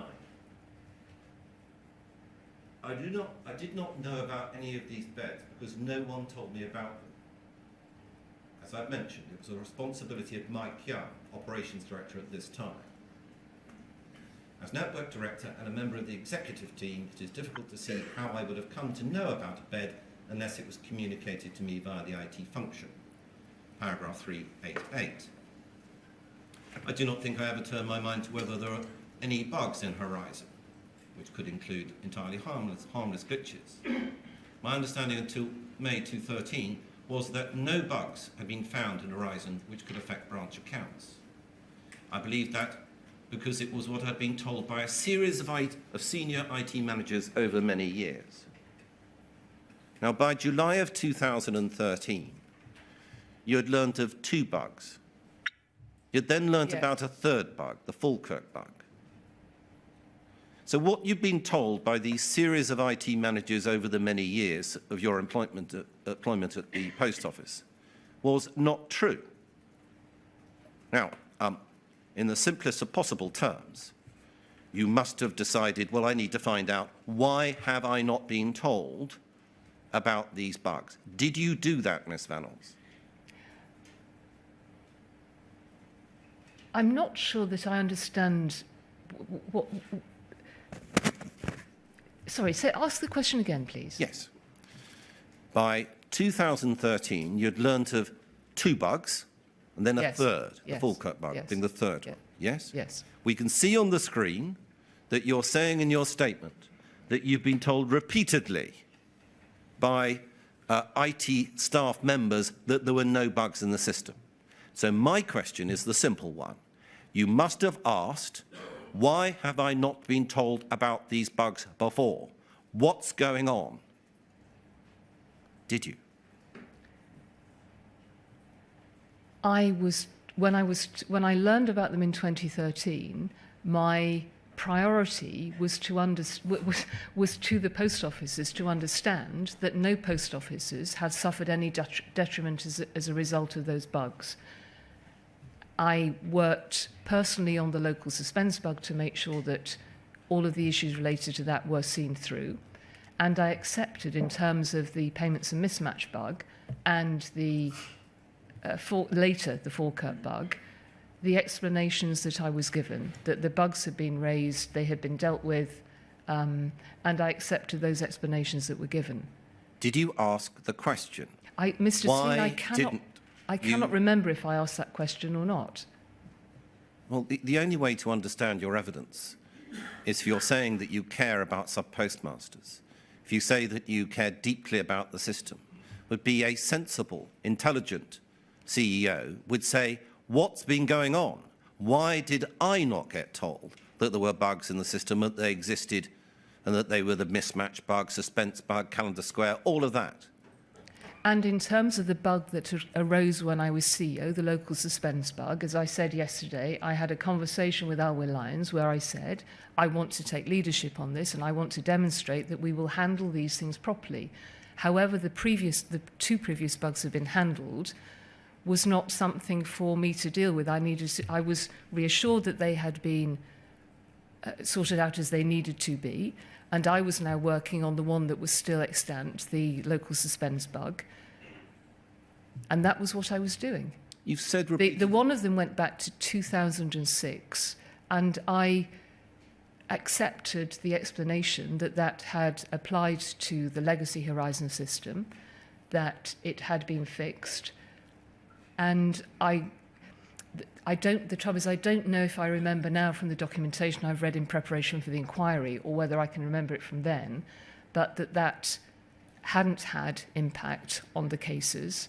I think Mr. Castle's case was mentioned in respect of that. And the payments and mismatch bug, I accepted that the work had been done on that, and I was concentrating on what needed to happen to the current one.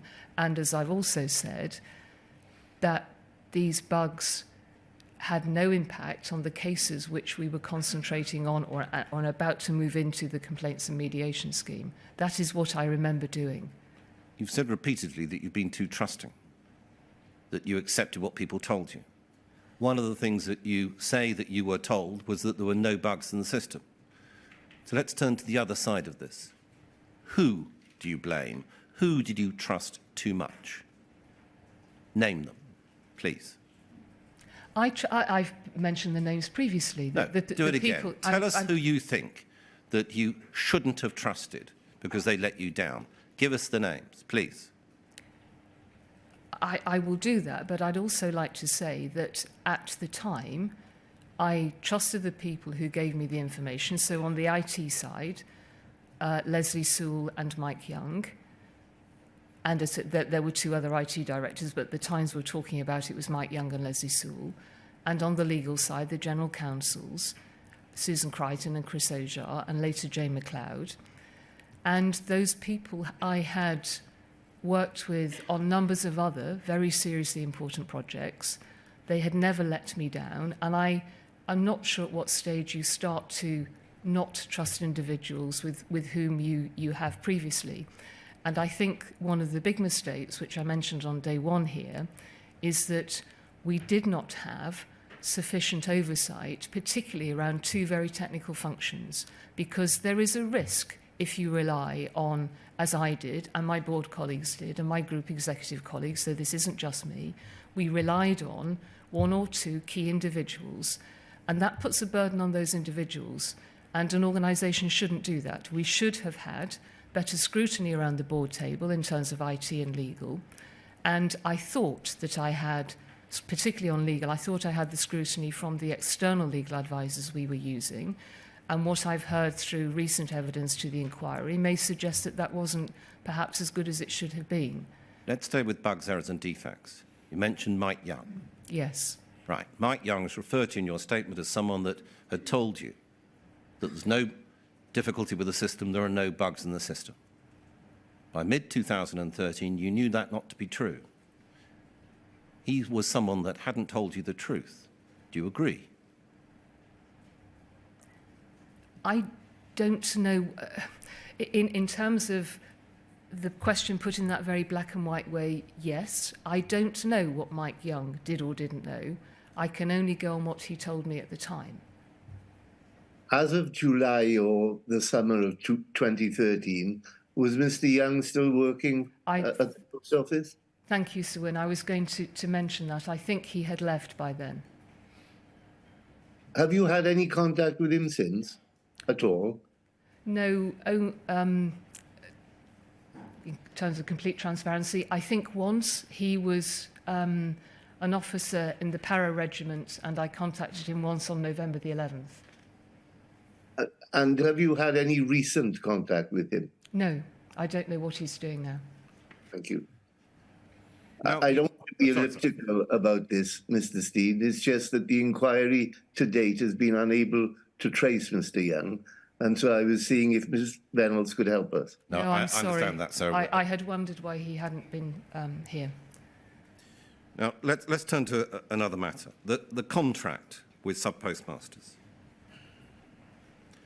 Now, you know, because you've read the judgments from Mr. Justice Fraser, now Lord Justice Fraser in the High Court, you know that the contract was discussed in detail in the judgments that he gave, yes? And you know that the original contract stated that the sub-postmaster is responsible for all losses caused through his or her own negligence, carelessness or error. That's what it said originally, yes? Yes. Okay. But you're also aware, no doubt, from your own work within the Post Office and the evidence that we've heard from, this is an example, Miss Harding, an accountant that was called in relation to the impact programme, and a Post Office employee, that the interpretation that had been placed upon that contractual terms was that they, the sub-postmasters, were liable contractually for any shortfalls which had to be made good. You were aware of that? I don't remember that, but I'm happy to accept it. Well, Mr. Yes. Cameron gave evidence about that. He explained that traditionally it had been because the Post Office didn't have visibility on what was going on within a Post Office branch, okay? And so we get the Horizon system that comes in, and we know that shortfalls are being identified and that sub-postmasters and mistresses are being told to pay up thousands and tens of thousands of pounds from their own money. You're aware of all of that? I am, yes? yes. Okay. When, before the High Court judgments, did you become aware that the Post Office treated sub-postmasters and mistresses as liable for all and any shortfalls?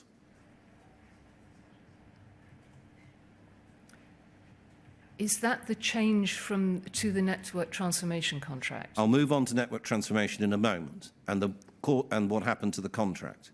So my question is, before the High Court judgments, when did you become aware that the situation within the Post Office was that sub-postmasters were being told to pay up for shortfalls? I believed that was the way the contract was in place from when I joined as network director. Okay. All right. So you accepted, is this correct, that there was effectively automatic liability for a sub-postmaster for an apparent shortfall identified on the Horizon system of, for example, £20,000? That's what you believed was the situation, and you thought it was fair. Is that right, Ms. Vennells? I understood. I'm not entirely sure what you're asking. I understood the contract that was in place, and I relied on the expertise of those dealing with it, dealing with investigations, to come to whatever the correct interpretation was. I never personally had any close involvement with the contract or how that was interpreted, or how postmasters were held accountable for it. You turn to this all the time, don't you, Ms Vennells? You always keep a distance between any knowledge that you've got and application of that knowledge. And you say there are all these other people around, this entire group of people within Pol, they keep an eye on this, that's their thing. It's their fault for not bringing stuff to you, it's their fault for not telling you the truth. That's what you do repeatedly, Ms Vennells, isn't it? My question is a simple one. You Mr. were Steen, aware please. that sub-postmasters had to pay up when there was an alleged shortfall on the Horizon system, as an example, for £20,000, sums like that. You were aware of that, weren't you, Ms Vennells? Mr. Steen, I was the chief executive and I was trying to run an organisation of 60,000... Answer my question. I will come to your question, but you made a statement about why I didn't know things. At the level I was working at, I did not have sight of those sorts of decisions, and nor could it have ever happened. I was running an organisation of 60,000 people. You have to have various layers of management to do that. I regret deeply that some of that information didn't reach me. And I accept what you say, that the Post Office interpreted the contract and held people accountable as you just suggested. When did it come to your attention that people were being asked to pay up for very large sums of money that were identified as so-called shortfalls? When, Ms Vennells?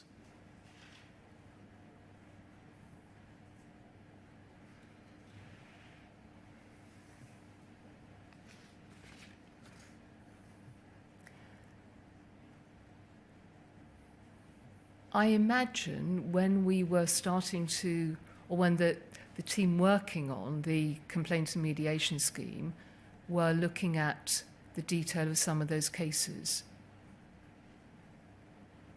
And I knew about Mrs. Misra's case, which was a huge amount of money. I can't remember other examples, but I'm sure there were some. Right. So we've identified that this came to your attention in the way that I've described. This again is around 2013, is that fair? Yes, I would think so. Okay, right. Now, what inquiry did you make, having this being brought to your attention, that the Horizon system blames all shortfalls upon sub-postmasters for large sums of money? What did you do about that? What inquiry did you make about it, Ms Vennells? I set up the complaint and mediation scheme to look into every single one of those inquiries. See, a reasonable, caring CEO would have said, I want answers. I want to know what's going on. I want to find out about what's happening to these people, the sub-postmasters, that are the lifeblood of the system. And I want to know that answer with me now, not set up some distant review. Ms Vennells, you didn't do that, did you? I think you will find cases where I asked those sorts of questions, but where we were dealing with historic cases, they needed to go through a proper review process. You can't, just as a chief executive, ask somebody for their opinion on something. You have to go into it in a huge amount of detail, which is what I understood was happening. And I regret that we did not deal with those cases as we should have done. Now, we've mentioned the Network Transformation Programme, and we're going to just have a brief look at the 2013 version of the contract, which is at POL 403872. And can we go, please, to page 12?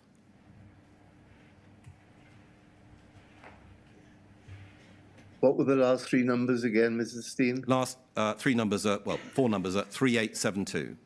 3872. POL 403872. Thanks very much. And if we can scroll down slightly, we'll see paragraph 4.1. If you can just highlight the 4.1, I'd be very grateful. Right. So we've discussed what the original contract said. The original contract, which said that the sub-postmaster is responsible for all losses caused through his own negligence, carelessness, or error, okay? So, Network Transformation Programme coming in relation to the new contract being put in place, we think the new contract, by 2013, and this contractual term that we're about to look at is repeated in 2014. Okay? And so it says this. I'm sorry, could you just say the last point again about the relevance of the two dates? Right, 2013 is the version of the network transformation contract, the new one that came in that time. Thank you. And this is repeated in the 2014 version of it. So Right. 2013, 2014, we've now got this contractual term. Paragraph 4.1.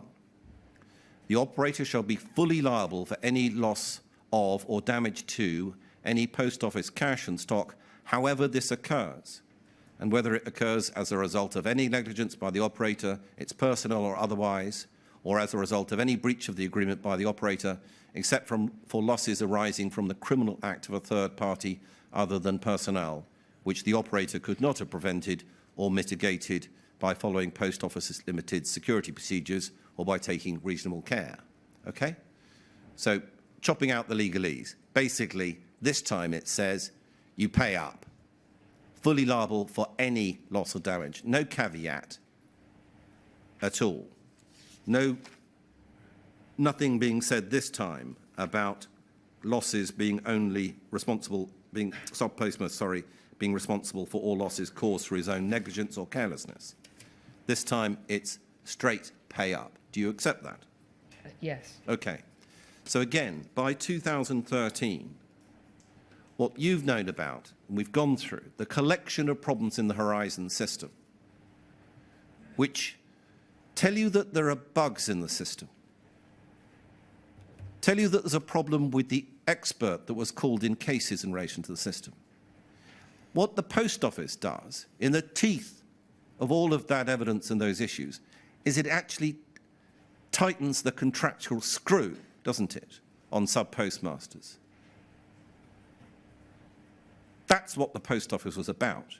Even in the face of what must have been doubts about the system, the Post Office decides, let's make damn sure that the Post Office sub-postmasters and mistresses pay up. You knew about that, didn't you, Ms. Vennells?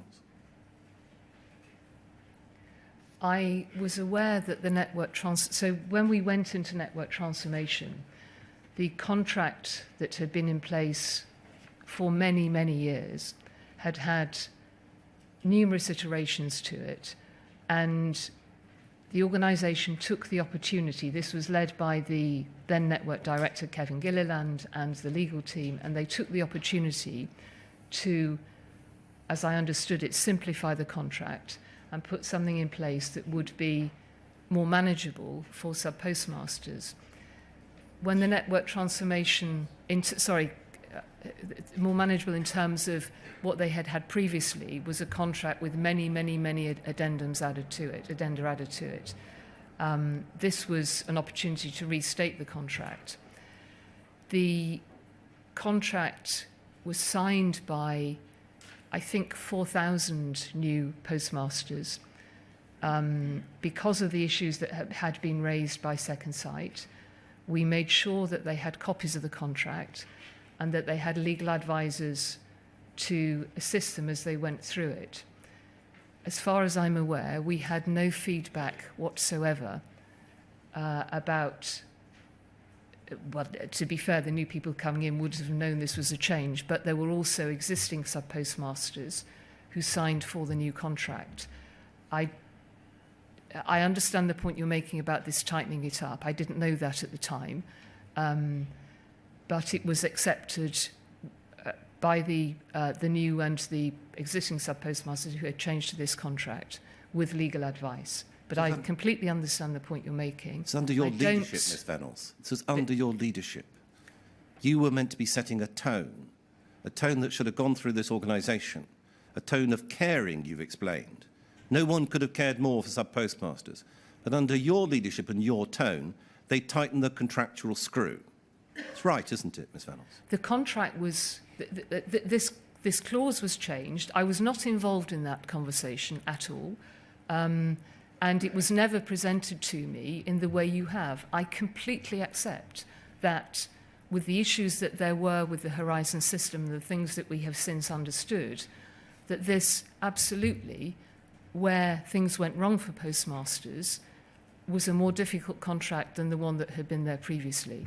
Although, as you said before, I believe the interpretation of the previous one was more along the lines of what this amendment said.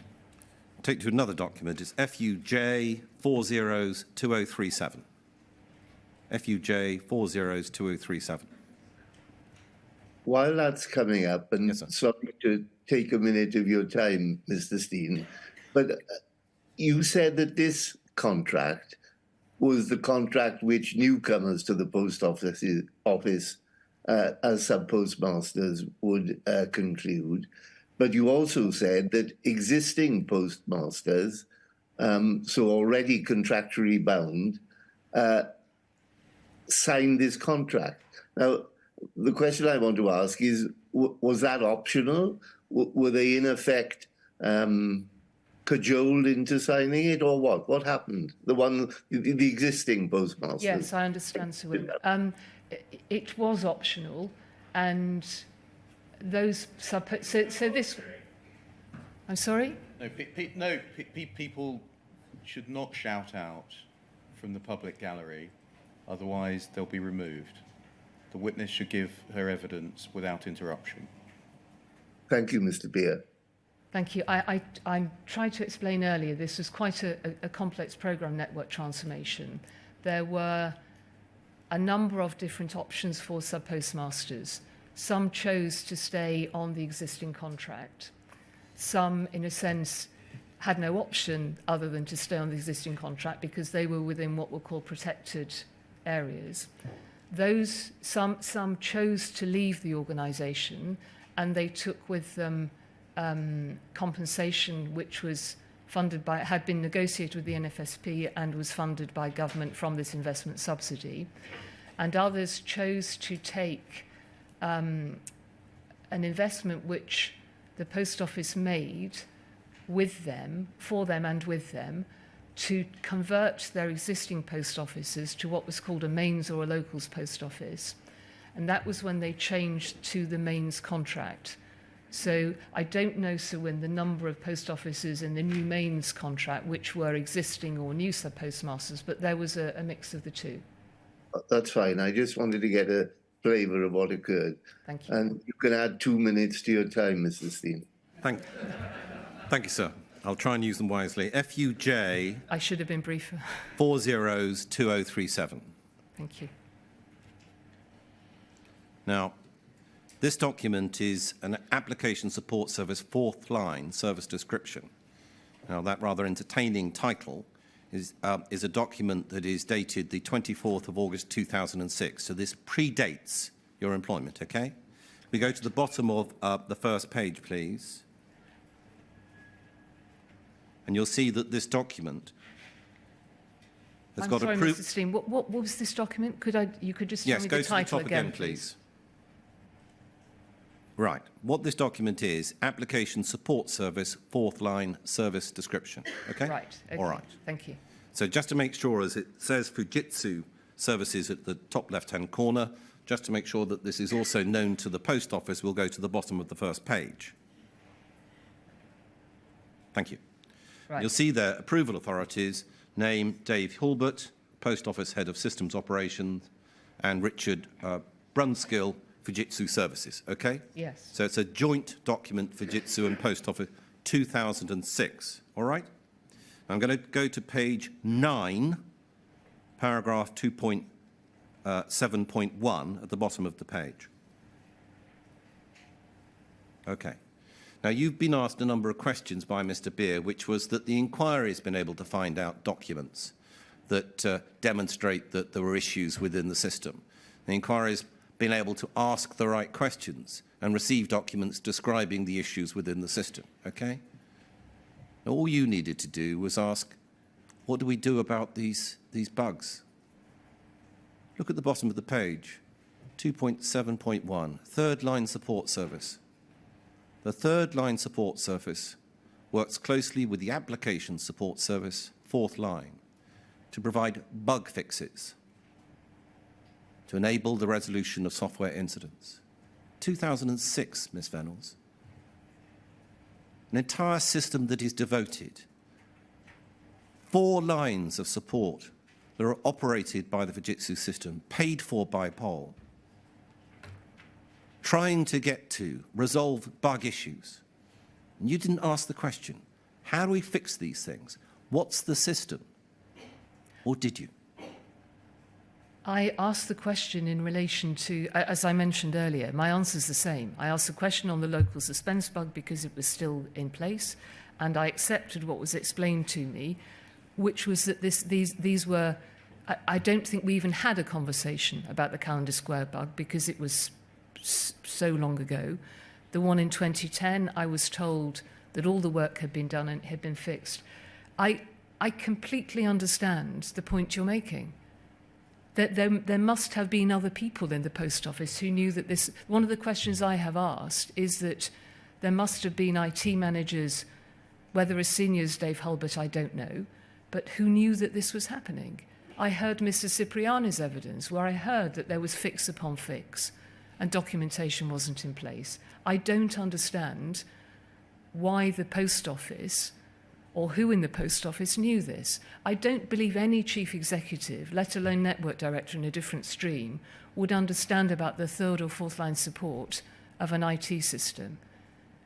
But I'm very disappointed that I didn't, and that somehow that information wasn't explained in some way. You're doing it again, Ms. Vennells, aren't you? Wasn't explained. You're doing it again, aren't you? You're saying that other people it might have been quite nice if they'd explained this to me. You do that as a way of avoiding the problem, which is that at best you didn't ask the question, at worst you knew that the answer would not help the post office. It's what you do, isn't it, Ms. Vennells? You distance yourself time and time again, and you blame these mysterious other people for not telling you the truth. Mr. Steen, the inquiry's seen the number of questions I asked. If I ask questions of senior people in IT or legal around issues that I don't understand or issues I don't know about, if I don't know there is a third line support service providing bug fixes from 2006, I can't ask the question about it. I'm going to turn briefly to whistleblowing policies and how that was dealt with by the Post Office in 2018. Document POL 30-30969.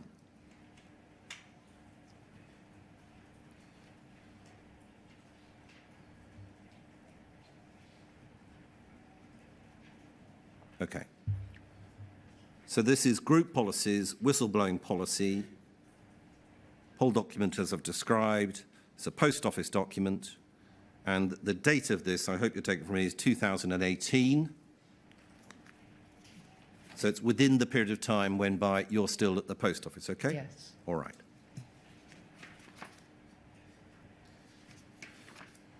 Can we go, please, to page 3 of 15 and paragraph 1.4, bottom of the page?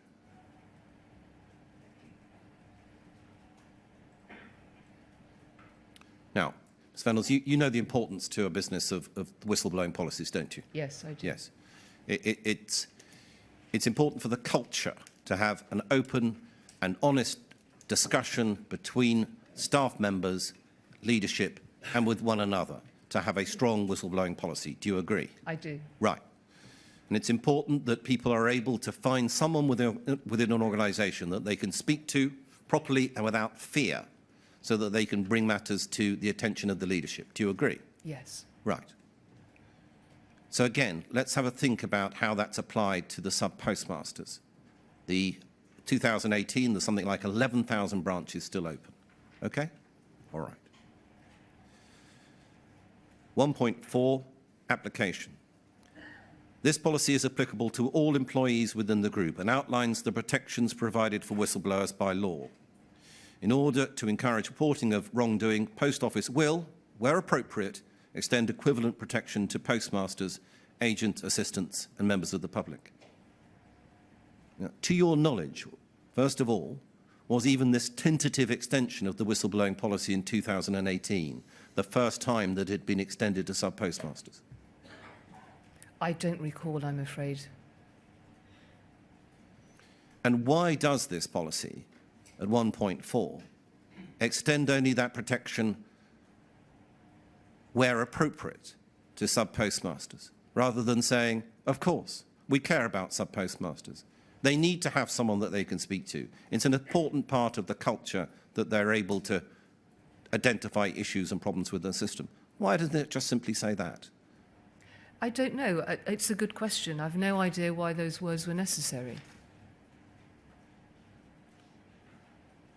Lastly, it's turned to what happened at the High Court again. You're aware, aren't you, that the High Court judge, Mr. Justice Fraser, stated in his Rise and Issues judgment in December of 2019 that he had gained the distinct impression that the Post Office is less committed to the speedy resolution of the entire group litigation than are the claimants. And Mr. Justice Fraser then went on to refer to the extreme nature of costs, which were, even by the experience of a High Court judge, very high, even by the standards of commercial litigation. Do you remember him saying that? I think I may have left the organisation by then, but I will have read it in the judgment. Yes. You see, he wasn't to know that there had been a discussion about the approach to the litigation in September of 2017. Poll document POL 406380. POL 406380.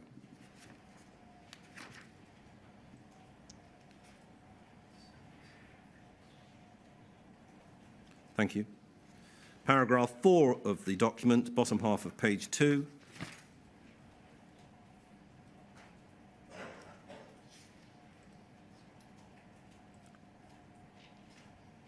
We can go to paragraph 4.3, actually. Thank you. Right, so there's a Bond-Dickerson strategy advice document being considered by the Post Office under your leadership as CEO. What it says there is, we believe the better solution is to try to focus the claimants into a collective position where they will either abandon the claims or seek a reasonable settlement. It should be remembered that the claims that are financially supported by Freeth, whose fees are at least partially conditional on winning, a third-party funder and insurers. Without support, these proceedings would not have been possible. All three entities will have the power to pull their support if the merits of the case drop below a certain level. Our target audience is therefore Freeth, the funder and insurers, who will adopt a cold, logical assessment of whether they'll get a payout, rather than the claimants, who may wish to fight on principle regardless of merits.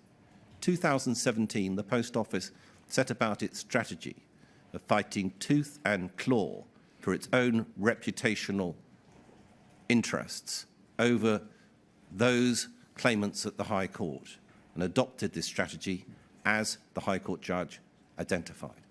That happened under your leadership, Ms. Vennells. All of this did. You set the tone, didn't you, Ms. Vennells? And the tone was, let's eliminate them. Let's get rid of these bugs in our system, the sub-postmasters. That's what you set in place, wasn't it, Ms. Vennells? Is that a question? Because I'd like to yes, answer there wasn't it, it, Mrs. Vennells, Thank was you. the question. I think you may have noticed. I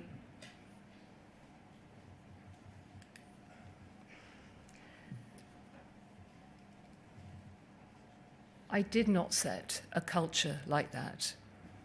I did not lead the litigation. I remember reading this. Well, actually, I don't know if I saw this particular document because I was not personally involved in the litigation steering committee. There was a board subcommittee of which I was one member. I had two conversations with Jane McLeod, and I'm disappointed. I don't know the reason, and I'm making no other point than I'm disappointed that she can't come and give evidence to the inquiry, because I think it is important that the inquiry understands more around the approach to the group litigation. But I had two conversations with Jane that I remember clearly. They weren't documented, because a lot of the way that you work as a chief executive is you have conversations as you're going between meetings and things. But specifically, I sat down with Jane twice on this to say that I was very uncomfortable that the Post Office was going through this. The Post Office didn't call the group litigation. It was set in place by the postmasters, and I understand why, and I'm very pleased that it was, so that we've got to where we are today. But it wasn't a policy that I put in place. And the questions I asked of Jane on those 2 occasions were, this feels completely wrong to me. What can we do? We should not be in the process where we are fighting in court with sub-postmasters. And her first response, when I asked her the first time, was that I think it was that we hadn't got enough information at this stage, but it was very likely that we would try to settle. And the second time that I asked her, her view was, and the view of the leading counsel that we took, that actually the only way to solve this was to take it through. So I regret hugely the group litigation, and I've seen all of the paperwork behind it, and in view of the judgments that were taken and where we are today, it is unacceptable reading. Thank you, Mr. Steen. No further questions, sir. That's good. Right, fine. So it's now 12:18 by my clock. So we'll start again at 25 to 1. And then we have a half-hour session, which, is, as I've said, encompasses questions on behalf of the NFSP and Ms. Singer. Thank you. Thank you, sir.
Sir, good afternoon. Can you see and hear us? Yes, thank you. So we have Miss Watt on behalf of the NFSP and then Miss Christy Allen on behalf of Susan Sinclair. Thank you. So, Ms. Watt, would you be kind enough to arrange your questioning so that you finished around about 5 to 1, please? Sorry, sir, around about? 5 to 1? Yes, thank you, I will. Ms Vennells, I appear for the NFSP. Just by way of explanation, the NFSP of today is a core participant at this inquiry. It's provided hundreds of documents to the inquiry to help understand what was being said and done during the Horizon scandal. Yesterday, you were shown what the NFSP today finds, and likely many others found, a shocking and deplorable email sent by the former General Secretary of the time, George Thompson. Now, Mr Thompson will have to come to this inquiry in a few weeks' time and answer for the things he said and did. But there were a couple of points in Mr Beer's questions of yesterday which I wanted to ask you about first. Of course. You were asked by Mr Beer who paid the NFSP's bills. You remember that? Yes. And you couldn't quite recall the situation at the time of the email, which was December 2012. Right. So just thinking about that a bit more to see if you can help. I think you would have been aware that the NFSP was a trade union until 2014. Thank you. I knew that it had changed status at some stage. You may have been aware the trade union status was removed by the certification officer because its members were actually self-employed rather than employees. Were you aware of that? I don't think so, no. I think you would have been aware that the grant funding agreement, which you and Mr Thompson were both involved in bringing about, was signed in 2016. Do you recall that? Thank you. And I think you would have been aware that came after a membership vote of the NFSP members at its annual conference, when members were offered the options of a merger with the National Federation of Retail Newsagents, a merger with the CWU, or the grant funding agreement, and they voted for the grant funding agreement. Do you remember that? I don't remember that, no, but I'll take your word for it. Okay. In the email we saw yesterday, Mr Thompson made reference to Horizon being robust. I particularly want to look at that word. Now, that's a word this inquiry has seen, I have to say, peddled by everyone who has arrived from the Post Office to give evidence. Horizon is robust. It was not just a line, it was a mantra, and it was repeated again and again over years and years until it became the corporate truth. And that was in a business run and overseen by you. And the NFSP, along with everyone else, were fed that line for years too. And actually, what we saw was Mr Thompson repeating that Post Office line, Post Office lie, back to you, wasn't it? I think, as I explained yesterday, I and many colleagues in the Post Office took comfort from the fact that senior officials in the NFSP were saying that kind of thing. We see many examples of where words are picked up across time. I don't know where robust came from originally. It was certainly, you're quite right, used very regularly within the Post Office, and we saw an example yesterday by the NFSP.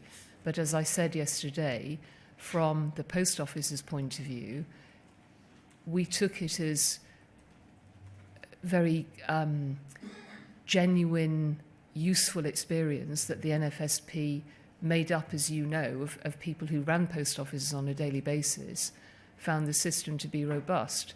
And I don't know how well you know Mr Thompson or not, but he wasn't somebody who minced his words, and if he thought that was not the case, I don't imagine for one moment that he would have said that. But you would accept that the word robust has its origins in the Post Office? I don't know. I imagine so, but I really don't know. Just moving on, you were Network Director and a member of the senior management team, then CEO of the Post Office during the period of the Horizon prosecutions. And wrapping up everything that's been heard here over the last few days, I'm going to make some suggestions to you, and you can agree with me or not at the end of each one. I won't ask it as a question, I'll put it to you and you can tell me whether you agree or not, or accept it or not. That you took decisions not to look into things further to avoid finding out how bad things were. I did not. That you presided over a culture where issues did not come before the board if you did not want them to. Absolutely not. That you presided over a culture which meant everyone below and reporting to you across all areas of the business thought about post office reputation first before everything else. No.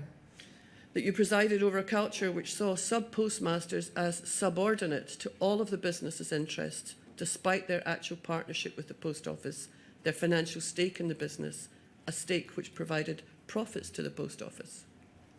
No, and personally, absolutely not. That you presided over a culture which had as its priority a requirement to ensure that the message, nothing is wrong, everything is fine, Horizon is robust, and that led to MPs, government ministers, the media, the NFSP, the CWU, the courts, many others, being told for years and years that Horizon was robust when that wasn't true. I'm sorry, could you shorten the question? You presided over a culture that allowed that to happen. I'm sorry, the statement was too long for me to recall. I'm really sorry. Would you mind? I'll split it into 2 sentences if you can. Yeah. That you presided over a culture which has as its priority a requirement to ensure that the message was nothing is wrong, everything is fine, Horizon is robust. Everyone was told that. That's not the case. I'm sorry, but there is a qualification to that clearly for the people affected by this, that was absolutely the case, but that was not a culture. That you presided over a culture in which to maintain that aura of nothing is wrong and everything is fine, you needed to surround yourself with a variety of suitable people, handy defensive people who would make sure no dirty laundry landed on the post office doorstep, such as Angela van den Bogard, disposable professionals such as Susan Crichton, who could be blamed for anything that was going wrong. Do you accept you presided over that culture? No, absolutely not. Looking at your witness statement, I'm not going to call it up just for speed, but at paragraphs 14 to 18, you outline the roles you held at the time, and I've mentioned that. But across a period from 2007 to 2019, you had those various roles, and we've heard evidence throughout the inquiry that the culture within the investigation and audit branches was aggressive, that sub-postmasters were guilty rather than innocent from the outset, terminology in investigations used offender reports. Do you accept that was a culture inbuilt across all levels of management which you oversaw? No, and I think it's important I add a clarification to that as well. When I became Chief Executive, we fairly soon afterwards stopped prosecutions, and the size of that team and the approach of that team was discussed, and it was changed substantially. Most of those allegations that you have heard, and I'm not at all challenging them in terms of the way they came across the people who made them, were from earlier. I want to look at the franchising of Crown Post Offices when you were Network Director. You talk about that at paragraph 25 of your statement, just right, for reference. So whereas the NFSP had a sub-postmaster membership, the Crown offices had a trade union membership. So you would have dealt with unions such as the CWU when overseeing the franchising of Crown Post Offices. Would that be correct? Yes, that's correct. And it would have been important to you to have had union buy-in for the continuation of Horizon. I'm sorry, I'm not sure I understand the question or the sequence. As part of the overall work that you did with the unions and the franchising, it would have been important for the unions to remain bought into Horizon as the system. It was very difficult to get the unions to buy into anything. I don't recall any conversations with either the CWU or the CMA, would have been the other one, about them buying into Horizon. But you wouldn't have wanted them to start a dispute about Horizon, for instance, would you? There was no way I had any influence over whether those unions started disputes or not. I think it's correct to say, isn't it, that the NFSP, the CWU and also the Royal Mail Group had facilities and offices within the post office main building for them to conduct business with the post office. We've heard some evidence of that. Is that something you remember? I think it may have been the case with Royal Mail, but not with the post office. Have you any idea what the value of those facilities that were offered came to? No. Okay. Some final questions on network transformation. At paragraph 144A of your witness statement, you say the network transformation programme was designed to increase footfall and share costs between the sub-post office and the associated retail space. And you mentioned in evidence to Mr. Steen there about network transformation you felt being about sustainable businesses, I think Yes. that's what you said. Yes. So I just want to ask a little more about that. By sharing costs between the sub-post office and the associated retail space, do you mean that the post office wanted the sub-postmaster's retail business to bear more of the costs of running the branch? No, what happened is that in the mains post offices particularly, they were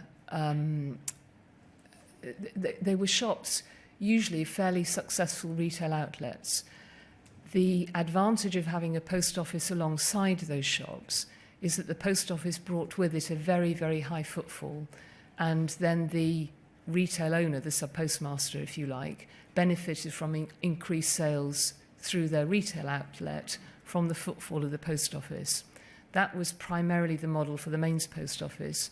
For the locals post office, the postmaster always paid their staff. They were their costs. And in the locals post office, what we did to a greater extent successfully is we put a till alongside the retail till. And it still happens today in a couple of my local post offices. You see the staff who work on the retail side working also at the post office counter, which meant that the sub-postmaster was able to reduce their overall staffing bills. Because if you're in a small shop and the footfall is less, what had to happen previously is you had to pay for two separate members of staff because they were two very separate and counters that were apart. Would you agree that the network transformation programme actually had the effect of reducing the cost of the post office to the taxpayer by reducing the income to sub-postmasters and passing the cost of providing post office services to the retailer? No, it's a very good question. What actually happened, and much business modelling was done. Business plans were produced by sub-postmasters as well before they took on either of these models. What happened at the same time is that the government particularly reduced its business through post offices. And over this time, government business, which paid the sales through... Sorry, let me make that clearer. If people came to post offices to take up pensions, benefits, process passports, DVLA, that sort of thing, they were all government business, and postmasters were paid in different ways per transaction for those. When that business was reduced dramatically, as it was, because government moved to a digital by default policy, so it wanted everybody getting pensions and benefits to have them paid directly into a bank account, rightly, actually, and it facilitated that. What it meant was that postmasters lost, and the post office lost money, because that income simply no longer came through the post office. Would you accept that the network transformation programme actually ended up being to the detriment of sub-postmasters? I don't believe so, and the programme was done for both postmasters and communities. We did research when the programme was put in place initially and then every year since, and I won't have remembered these figures correctly, but I think the satisfaction levels were high, and a figure of around 80% comes to mind. Thank you, Ms Vennells. Those are my questions, and I think the Chair will be happy to find I'm slightly early. Thank you. I'm very grateful for your economy of words, Ms. Right. On behalf of Ms Sinclair, then, please. Good afternoon, Ms Vennells. I'll stand up so that you can see me, but I'll you. sit to do my questions. My name is Christy Allen, and I represent core participant Susan Sinclair, who was a wrongfully convicted sub-postmistress. She was the first to successfully appeal her conviction in Scotland, which only happened as recently as September last year.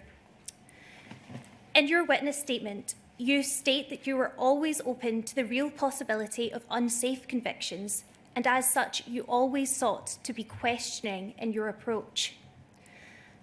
After reading accounts of sub-postmasters and reconciling these with the findings of Second Sight's interim report, the identification of bugs with Horizon, and the revelations as to Gareth Jenkins in 2013, to what extent, therefore, did you question the safety of convictions, including those in Scotland?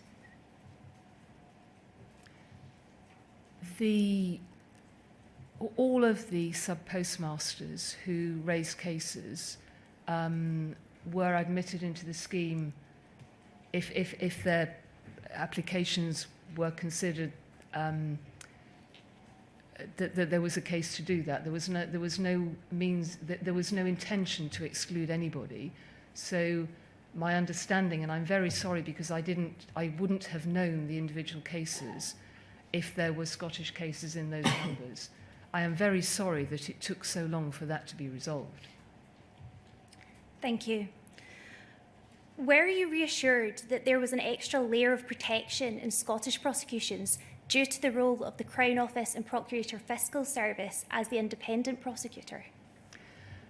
I don't think I had no knowledge of that, and I don't believe I asked enough questions. There is some documentation that shows that it was a matter that was covered, I think, at a board meeting, but it was not covered with any degree of frequency. I had to rely on the legal advisors within the Post Office and the external advisors as to how that should be dealt with. I have seen, both from inquiry documentation and from witness evidence, that was not. This is difficult for me to comment on because I don't understand the legal aspects of it, but I heard the evidence from Cartwright King, and it seems to me that that was not handled as well as it could have been.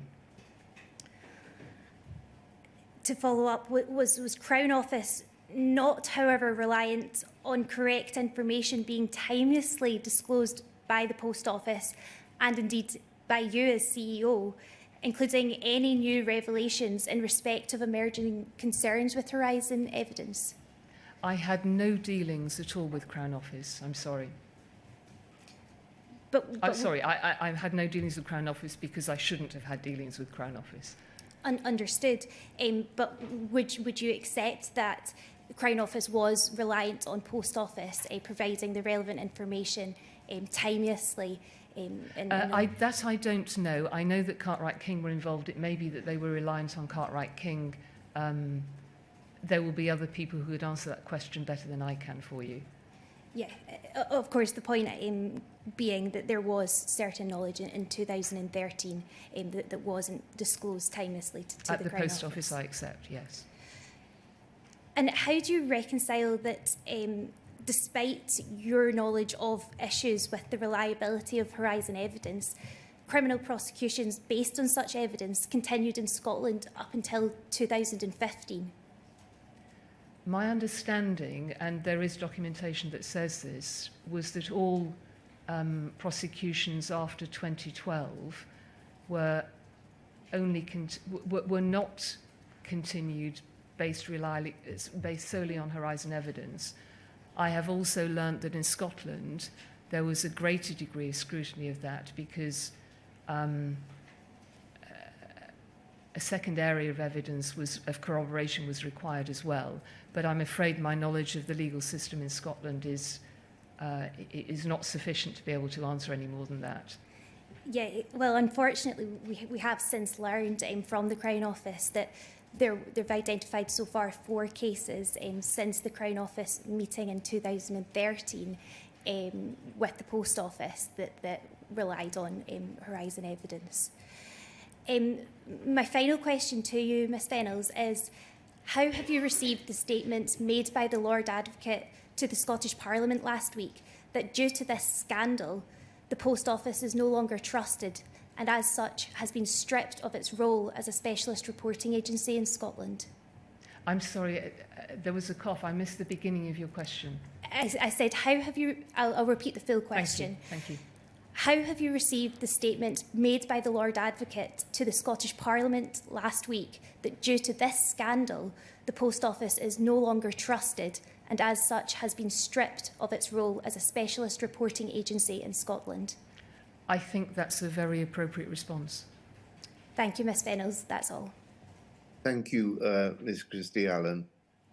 So that concludes the morning session.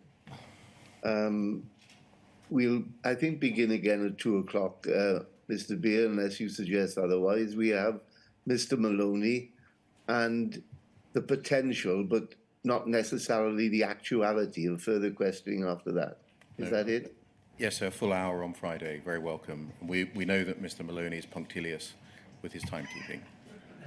Absolutely. All right, then 2 o'clock. Thank you, sir.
Good afternoon, sir. Can you see and hear us? Yes, thank you very much. Thank you. Over to Mr. Maloney, please. Thank you. It's Mr. Beer. Mrs. Vennells, just 3 topics to ask you about. Firstly, the importance of legal professional privilege to Post Office. Right. Secondly, your involvement in the RMG prospectus that Mr. Henry asked you about this morning. And then finally, some of the media coverage in 2014. So I'll take those in turn if I may.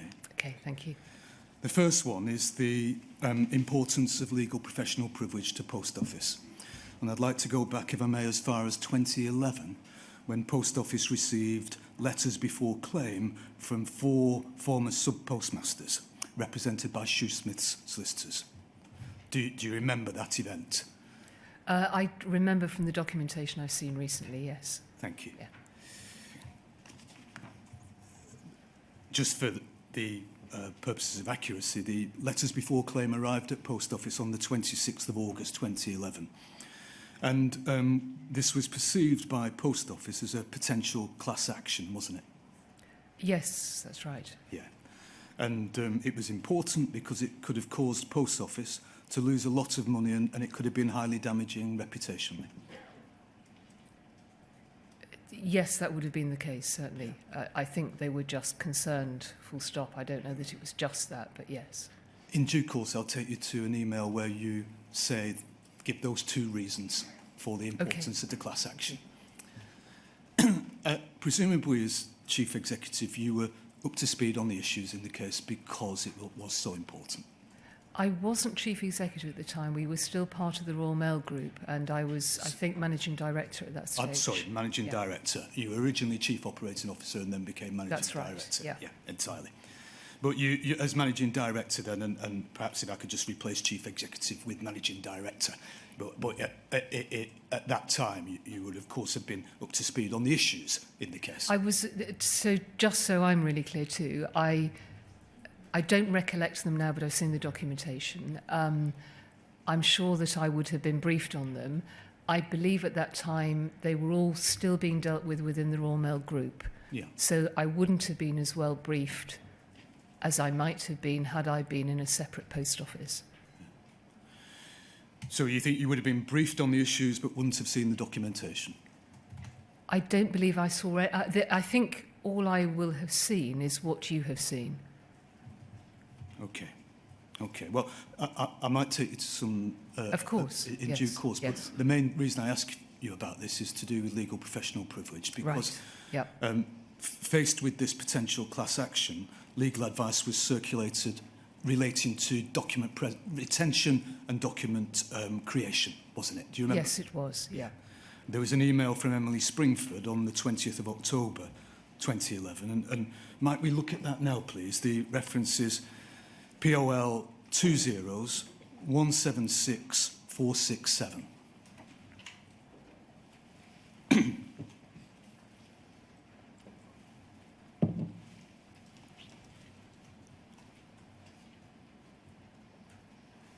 I'm grateful. And if we could, it's on the next page that the meat of the email, and that's it. It's from Emily Springford, and it's the 20th of October 2011 at 15:51. And the time will become important, Mrs. Vennells, that's why I point it out. And you can see it's to Mrs. Van den Bogert, Leslie Sewell, Mike Granville, Dave Pardo, essentially lots of department heads. And the inquiry has heard that this email was cascaded down through the departments to relevant staff. And I'll come back to the issue of whether or not it was cascaded up to you, but first of all, I'd like to go through the contents, if I may. Mm-hmm. And if we could please omit, for the sake of time, document preservation and go down to document creation. Thank you. And if we could just move the page slightly up so that we can see more of this paragraph in relation to that's great. Thank you ever so much. It's very important that we control the creation of documents which relate to any of the above issues and which might be potentially damaging to Paul's defence to the claims, as these may have to be disclosed if these claims proceed to litigation. Your staff should therefore think very carefully before committing to writing anything relating to the above issues which is critical of our own processes or systems, including emails, reports or briefing notes. We appreciate that this will not always be practicable, however. Where it's necessary to create a document containing official critical comment on these issues, it will in certain circumstances be possible to claim privilege over the document, so that Paul will not have to disclose it in any proceedings. As litigation is now a distinct possibility, the document will be privileged if its dominant purpose is to give or receive legal advice about the litigation or to gather evidence for use in the litigation. This also applies to communications with third parties, i.e. with other organisations, provided they are confidential and their dominant purpose is as set out above. All of the following steps should be taken in order to maximise the chances of privilege attaching to the document. If the dominant purpose of the communication is not to obtain legal advice, try to structure the document in such a way that its dominant purpose can be said to be evidence gathering for use in the litigation. Mark every such communication legally privileged and confidential.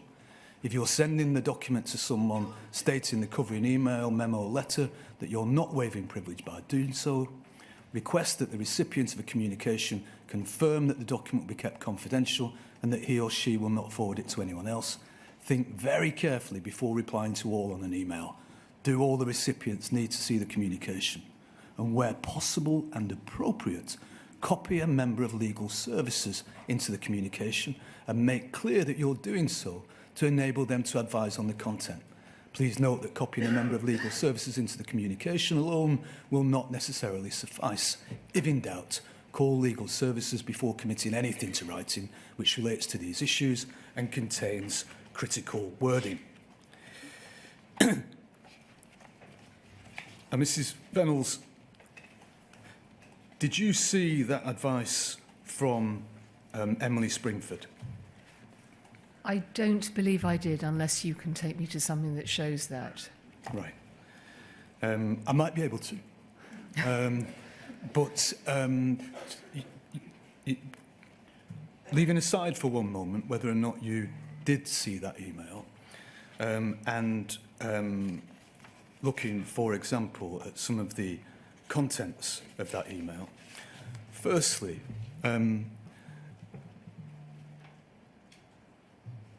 as a person, not a lawyer, what do you think about the suggestion that people should think very carefully before committing to writing anything relating to the above issues, which is critical of our own processes or systems, because we might have to disclose it? Does that seem very fair to you, Mrs. Vennells? No, it doesn't. And I remember when I read this recently, that, as you say, if you read it as a private individual rather than somebody understanding perhaps the legal thinking behind it, it struck me as an odd thing to say, unless there was some common sense reason that what somebody might be criticising in relation to their job could be misread across to something. But no, I thought it was an odd thing to say. Yeah.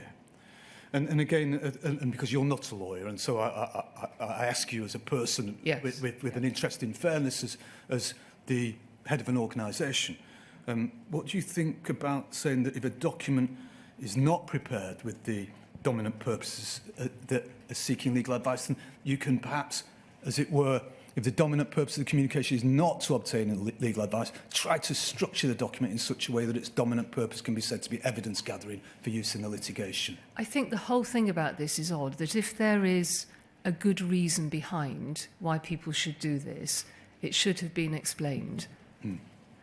We came into that in 2016, I think, when the chairman's report was subsumed into work for the group litigation, and that was explained clearly why it was suggested on legal advice that had to happen.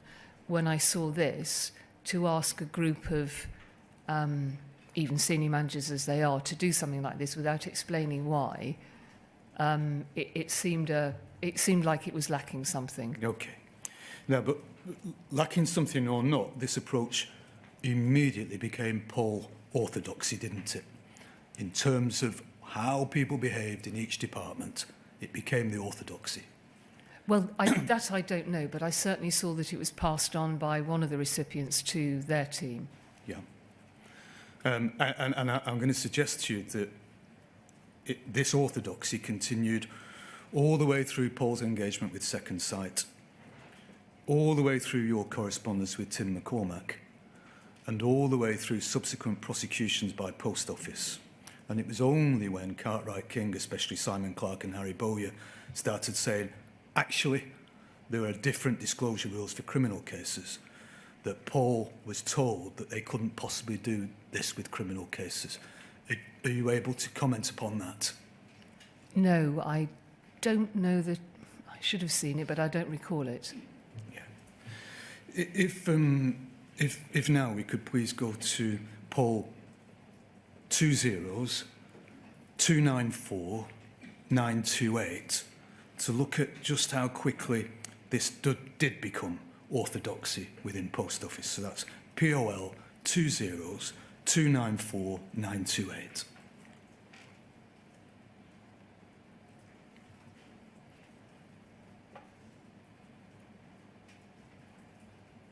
Very grateful. If we could focus in at the top, we see that this is an email from you to Mike Young, Mrs. Vennells, on the 21st of October 2011 at looks like 7:32 in the morning. Remember, if we can, that the email from Emily Springford was sent at 15:51 on the 20th of October 2011. If we can, from there, go down to the very bottom of this document, please.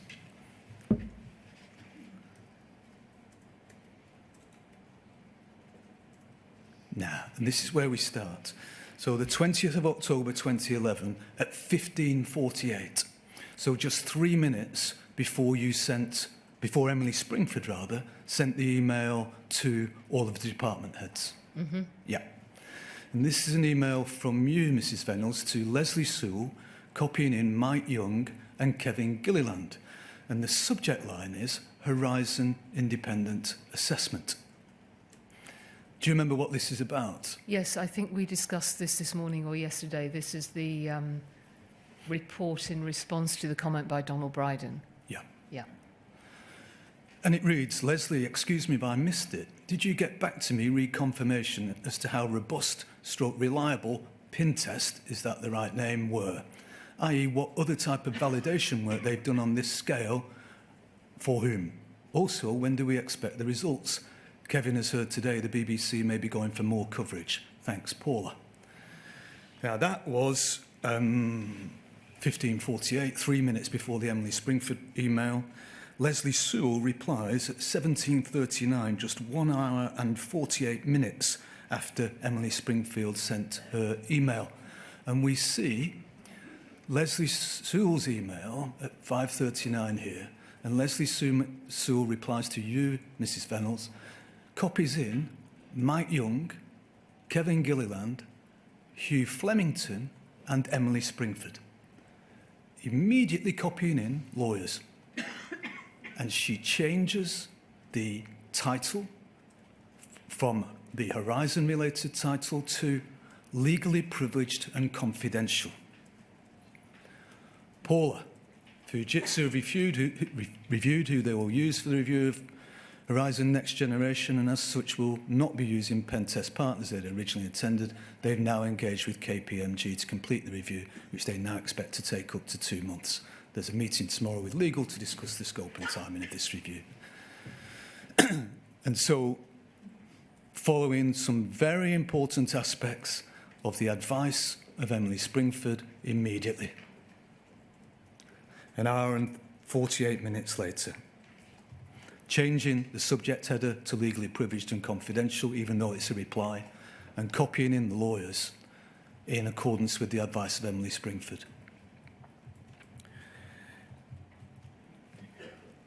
Just whilst we're on this page, can we go up, please, and to see your reply to Leslie Sewell? And this is you, Mrs. Vennells, and you send it to Mike Young. So you copy everybody else out, and you send your reply to Leslie Sewell's reply to Mike Young the following morning, first thing as it were. And you say to whom you thought was Leslie Sewell, this is very high profile. We've had lawyers' advice about how mails, etc. now handled. So what is happening here? Why do Fujitsu think they can change the test company after they've told us who they were using? Why is there a meeting to discuss scope and timing when it was asked for 6 months ago and the scope must have already been signed as pen tests were appointed? And re-timing in another 2 months. Leslie, the last comms you and I had was that we'd have it in a couple of weeks. This is unsatisfactory. It looks as though it's not being taken seriously, and I don't know where the accountability lies, in Paul or in Fujitsu. A class action legal case against Paul could be hugely negative reputationally. It could cost us a lot of money, and this verification, which presumably could be of enormous help, is not even off the blocks. I don't understand. And how can it be independent if Fujitsu are choosing and swapping suppliers? Is that sustainable evidence in court? Independently verified by a company they choose? KPMG are a good company. Are they qualified to do this? And do they have any association with Fujitsu? Finally, I know everyone's working very hard, but I'm a bit disappointed that I found out only by asking as a result of potential BBC coverage. With this going on, I could easily have sent a note in response to a board query saying not to worry because there's a verification underway and the results are due any day soon. It doesn't help our IT credibility if I'm on the back foot with what's going on, Paula.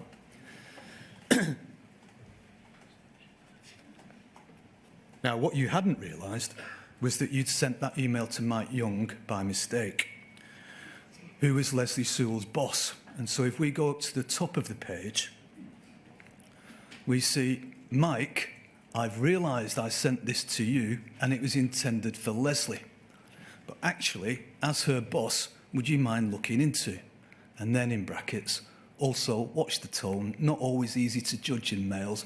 On rereading it sounds cross. I'm not, I'm well chilled on holiday, but have some specific questions that need answering. Appreciate your help, P. Once you'd realised that you'd sent that to Mike Young and not to Leslie Sewell, you had to rewind quickly, didn't you, Mrs. Vennells?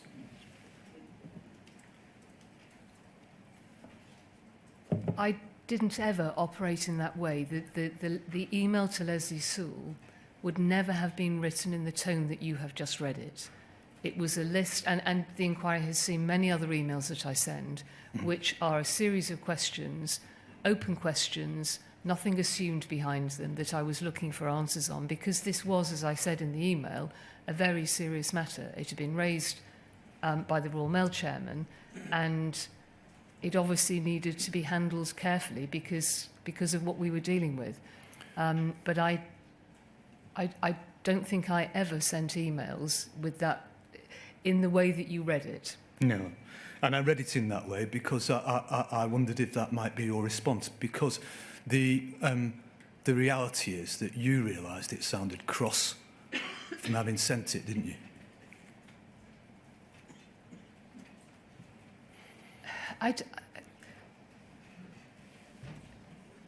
Possibly, from what I've said to Mike Young, possibly, but I was never somebody that got as cross as, I'm sorry, this I said what I said in the email. Yeah. Yeah.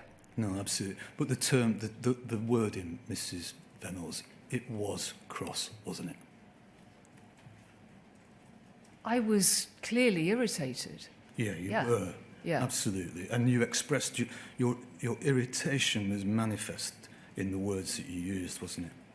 But what I say, and I think this is true, is that it isn't always easy to judge tone in emails. No, entirely. And the questions I were asking were valid questions. Did you rewind in that way because Mike Young wouldn't take that sort of aggressive, arguably domineering tone from you?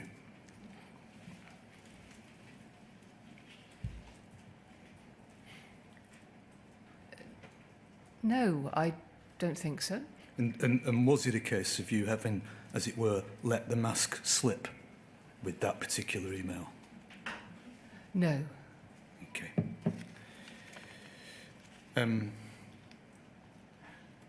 One of the four former postmasters who'd submitted letters before claim was Julian Wilson. Another one was Scott Darlington, who's in the room today. But tragically, Julian Wilson died before his conviction could be quashed. He's survived today by his wife Karen, who's a core participant in these proceedings on his behalf, and she took a framed photograph of him to the Court of Appeal in 2021 so that he could be present when the Court of Appeal quashed his conviction.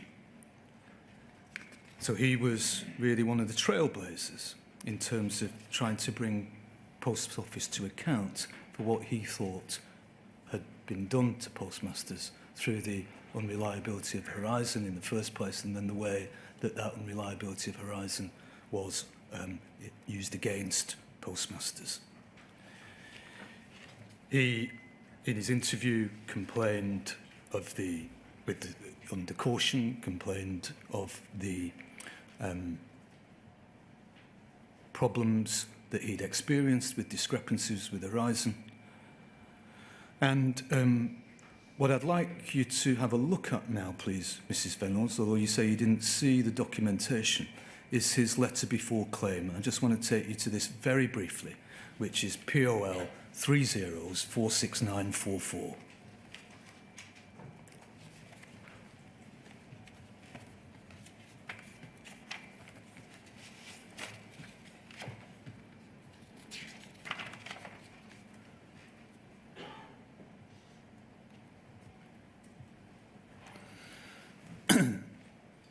Now, if we could please go to the second page. I won't take too much time on this.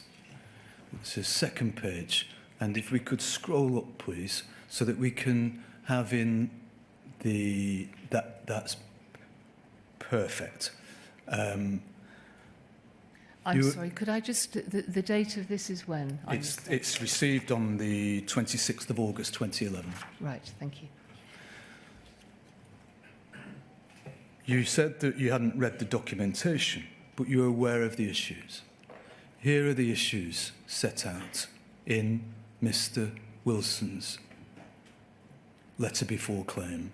I should be very clear, because this is important. I was aware of the issues as they were set out, I think, in an email to me at the time by Mike Granville, possibly, but I didn't see this level of detail. Did you have discussions with the lawyers about the issues? No.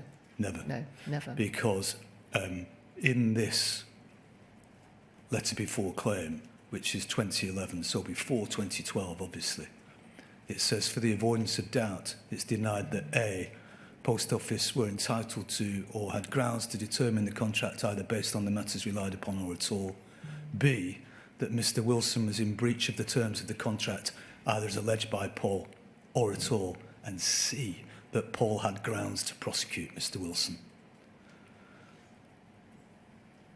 So clearly a central issue was whether or not Post Office had grounds to prosecute Mr. Wilson, and for the avoidance of doubt, the same denial is made in the letter before claim of Mr. Darlington. But anyway, to conclude on this, and this issue of legal professional privilege, at a number of board meetings, there were simply verbal updates in relation to legal matters. Do you remember that? Yes, there were both. There are meetings where there are minutes of discussions and papers, and there were oral updates as well, yes. Yeah. As happened on many different matters, not just on legal matters. And was that the use of verbal updates? Was that because of issues of privilege ever? I don't remember that being mentioned. I maybe have not recalled it properly, but I don't recall that being mentioned. Right. Because Jane McLeod, in her statement, which has now been read into the record, at paragraph 151 rather, says that from April 2016, when we were informed that Friths the claimant's solicitors had filed a claim in the High Court. I was more sensitive about confidentiality and privilege issues, given the risk that litigation was imminent, and therefore some updates were verbal only. Did Jane McLeod ever communicate to you, Mrs Vennells, that that might be a reason for verbal only updates?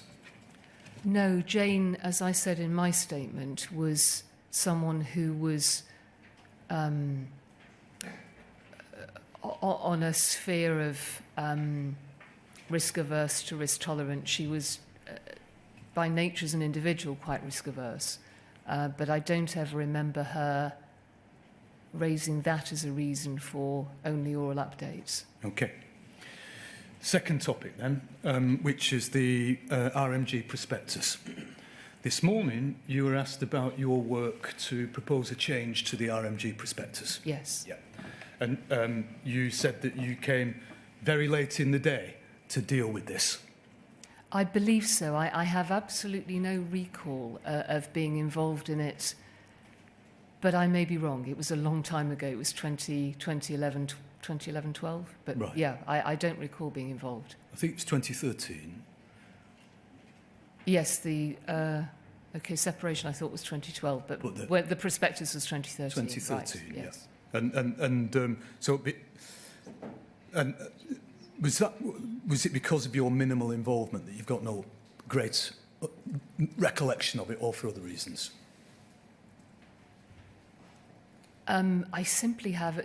There are no reasons other than I can't recall it. Yeah. If you can show me that I was involved, then I'm very happy to accept that I was. But I simply don't recall that. The two organisations were operating separately now. Okay.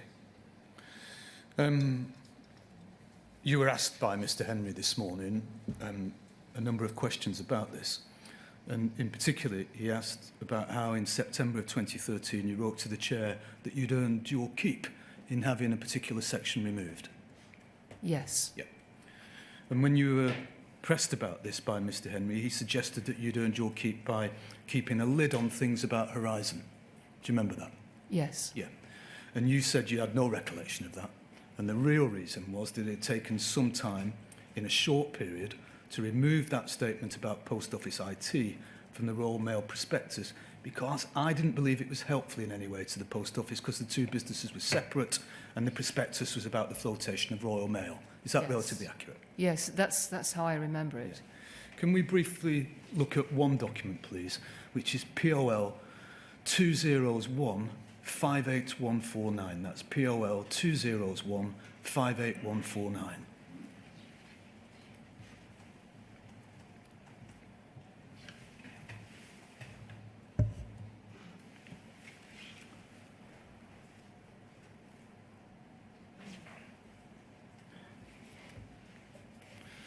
And if we could just zoom in, thank you. So this is your review of achievements against 2013-14 personal objectives. And the way this proceeds is that each section is dealt with as his, firstly, talent. And that's not about your talent, Mrs. Vennells, it's about talent you've recruited.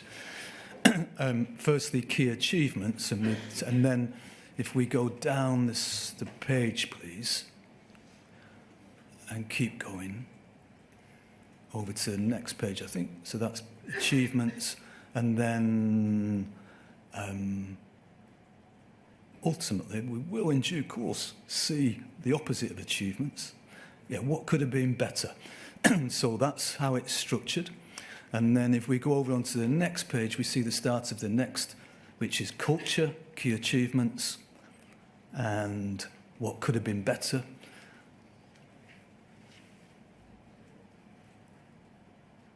And then if we keep going, we then see external relationships and key achievements.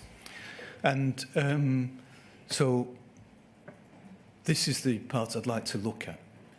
And in particular, the second bullet point, good progress in drive to strengthen our strategic relationship with commercial partners in a way which actively creates value for the Post Office. And there you have the first bullet point, as challenge the team to be vigorous in pursuing our interests and acting as confident and equal partner.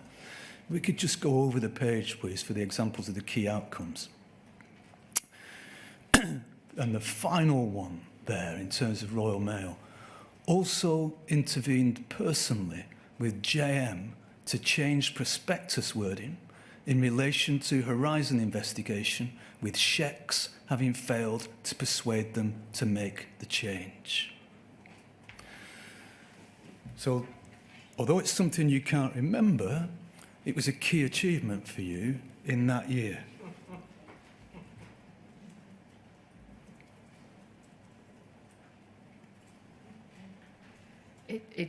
Yes, it's one of a, and it's the last point. It's one of a list of areas that I worked on. Yeah. But you remembered it well enough to cite it as a key achievement in your review of your year in 2013-14. That was at the time. It's now that I haven't remembered it. Yeah. And you were proud that you'd intervened to change the prospectus wording. Because, and I imagine the reason I'm showing this with the chair, because this is a report that went to the chair, Yep. is because it was considered inappropriate for that statement on the post office IT system to be listed under a section in the Royal Mail prospectus, when at this stage, I completely understand with hindsight, in view of what we know now, that was a wrong conclusion because there were issues with the system, but at that stage, we believe there weren't. And to flag something, and actually the wording was odd anyway, within the Royal Mail prospectus, was, as I explained this morning, it was not seen to be something helpful because it could have been picked up and misinterpreted. Yeah. Wasn't the real difficulty with this that the comment on post office IT problems was in the risk section of the prospectus? Yes. And that happened. Well, I'm sorry. I don't remember that it was in the risk section, but it was listed under IT, and if it was in the risk section, then yes, even more so. Yeah, entirely. And that was why it had to go, wasn't it? Because that was very damaging to post office.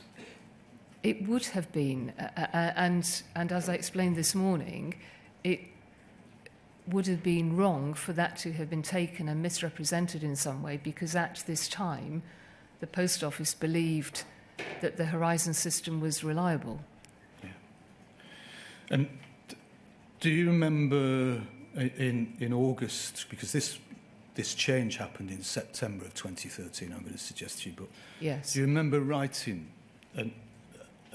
to the chair, Alice Perkins, saying that the language in the risk section which refers to post office is very negative? Do you remember? Could I just ask you to try and remember that? I don't, but if I thought that was the case, then that would be my responsibility to either agree with it or address it, and if I didn't agree with it, to do something about that. Yeah.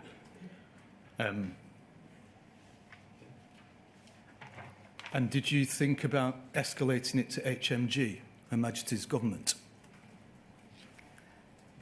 Well, this says that Shecs, so I'm assuming that somebody must have raised this with Shecs. Yeah. Because we've asked Shecs to have it removed. Exactly. And do you remember Martin Edwards writing to you to say that all efforts by Shecs had failed and you might have to intervene personally? I'm assuming that's why I did then. Yeah. That's when you got involved. Right. And it really wasn't about hearing about it late, and in fact not being involved with it late, was it? Because you had Martin Edwards on the case trying to take it out and escalating it to Shecs. It wasn't about getting involved late, was it? I'm afraid I can't answer that because I can't possibly remember, but my sense was that as this says, is that I was asked to step in, as we've seen on a couple of other issues, to see whether I could unblock something. So I don't know who was... I wasn't, and the inquiry hasn't seen anything on this, I wasn't involved in the prospectus review. So whether Martin was doing that on behalf of Post Office or other people were doing on behalf of Post Office and it was then flagged to me, I genuinely don't know. And it suggests you knew it was damaging. You were across it for some considerable time. All efforts without your involvement had failed, including checks, and then you had to personally intervene. I can't remember. I'm sorry, I can't help you with that, but I'm not... There will be presumably documentation somewhere that illustrates what the process was around the prospectus. I don't think I was involved with it. I mean, it wouldn't have... As somebody who was now trying to run a new company that had just been stood up, that wouldn't have been the level of detail that I could possibly work on. And it may be that Martin Edwards was the individual doing that on behalf of the Post Office or the Post Office Board on behalf of me, I don't know. Yeah. And you were very proud that you'd managed to get it out, weren't you? I list it as an achievement because, yes, if I had felt at the time and the chair and the board had felt at the time that this was something that was a risk for the Post Office, at the time, it seemed the right thing to do. Yeah. And now, finally, the final topic is some of the media coverage in 2014. Now, in 2014, a degree of damaging publicity about concerns over the reliability of Horizon began to emerge, didn't it? I'll take your word for that. I'm sorry, I can't recall the detail now. Okay. Well, campaigning postmasters were appearing on radio and television to describe their experiences at the hands of Post Office and about how their lives had been ruined and how they felt that Horizon was at the root of their problems. And Mark Davis was your comms director at that time, wasn't he? He was the comms director of the Post Office, yes. And we saw yesterday that you worked closely with him. Yes. Yeah. And you plainly kept a close eye, as we saw yesterday, on how the Post Office message was being conveyed at this time. Yes, yes. And you kept abreast of important broadcasts on TV and radio, for example. I imagine I did, yes. On the Today programme, on the 9th of December 2014, Mark Davis described one of my clients, Mrs. Jo Hamilton, who was on the programme and sits here, as you know, and other convicted postmasters as having faced lifestyle difficulties and lifestyle problems. What had happened was that John Humphreys had described Jo Hamilton as representative of many people like her, and they're in desperate trouble now, and they have a case, don't they? And Mark Davis said, I'm really sorry if people have faced lifestyle difficulties, lifestyle problems, as a result of their having been working in post office branches. Mr. Davis addressed that remark in his witness statement, which is published on the inquiry website. And he said, and that witness statement, if we're able to bring it up, please, is WITN 098 60100.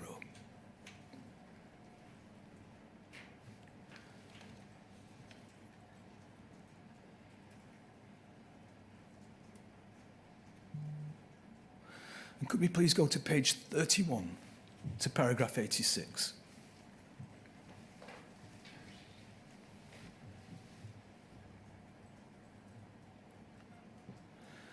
And Mr. Davis says here, I've also been asked where the view that people had, quote, faced lifestyle difficulties, unquote, originated from. This was a phrase I used in a live radio interview on the BBC Today programme. I was trying to make the point that Paul was sorry, genuinely, that people had faced challenges in their lives, but it didn't necessarily follow that Paul was responsible. This was a reasonable sentiment given that we knew what we knew at the time. The word lifestyle was obviously clumsy and unintended. For the avoidance of any doubt, it was not scripted or planned. It was certainly not meant to cause offence. It was literally a slip of the tongue in a high-pressure media interview, and I'm very sorry for any offence caused.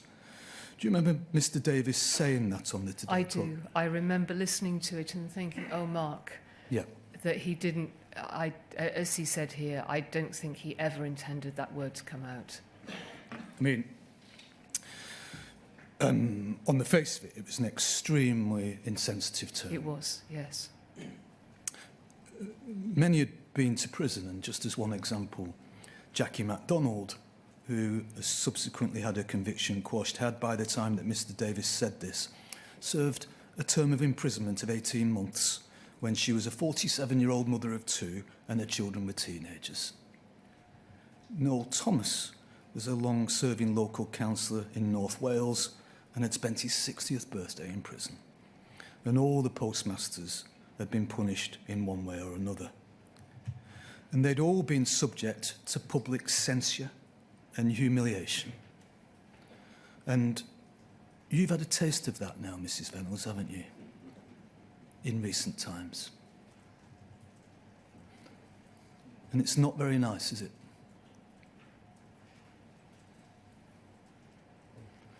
And if somebody were to say to you, Paula, you appear to have a bit of a lifestyle difficulty at the moment, might you consider that that could be viewed as slightly ironic or sarcastic?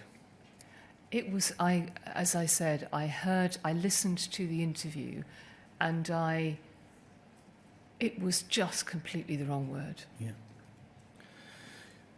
They had the inability to find employment, many were going bankrupt, they had we saw the breakup of families, there were serious mental health problems, and in at least one case, a person was driven to take his own life. It was crass and insensitive, wasn't it? It was, absolutely. Did you speak to Mr Davis about it? Yes, I did. And obviously, from what you've said, it's not something that you would have said. No. No. And I, well, Mark has said it. I don't believe he intended the word to come out either. Right. He must have been searching for something else, and I know how it feels under high pressure, that you don't always find the right words. But no, I did speak to him about it. Why, can I ask you, Mrs Vennells, why wouldn't you have said that, what Mark Davis said? I'm sorry? Just why, you wouldn't have said that? Yeah? What Mark Davis said, you would never have said that. Mark Davis didn't intend to say it either. No, but you would never have used those words. But why, just please explain why it is that you would never say that. It may be obvious that it's too insensitive, it's awful, that should never be said. Why is it that you wouldn't say that? For the reason that I'm here today, because people's lives have been absolutely devastated. Okay. What Mr Davis said, was that not just reflective of the dismissive attitude that Post Office had to campaigning postmasters at this time? I don't believe so, no. I can understand why people would think that, and I regret hugely that we are where we are today. And was that not really a dismissive attitude that you fostered and encouraged, Mrs Vennells? No. Okay, can we fast forward, please, some time and look at POL 001 09806.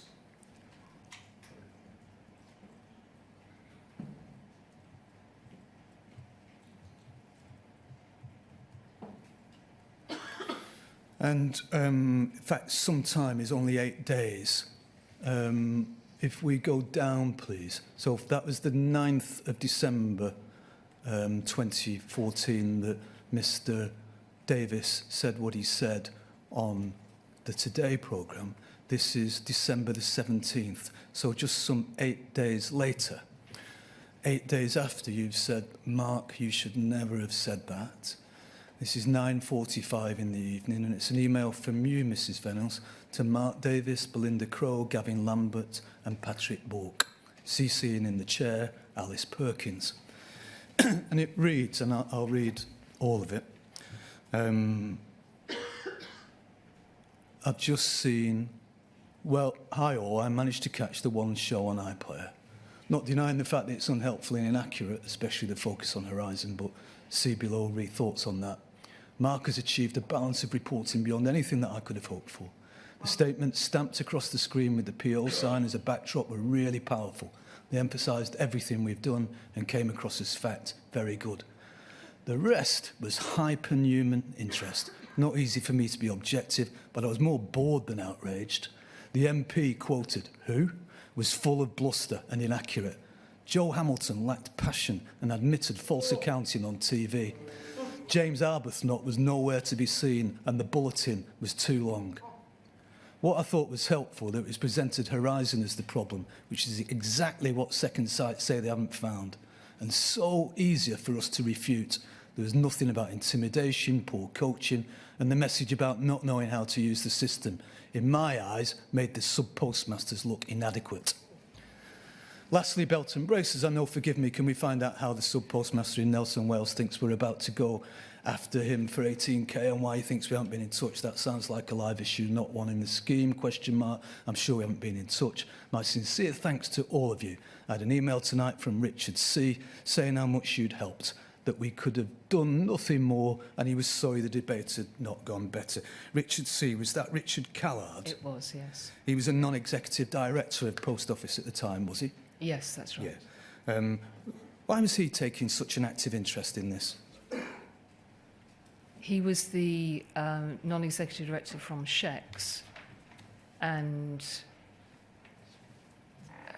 as we've seen, they were following the work that we were doing through the complaint and mediation scheme. Was Shex and Post Office, as it were, pulling in the same direction around this?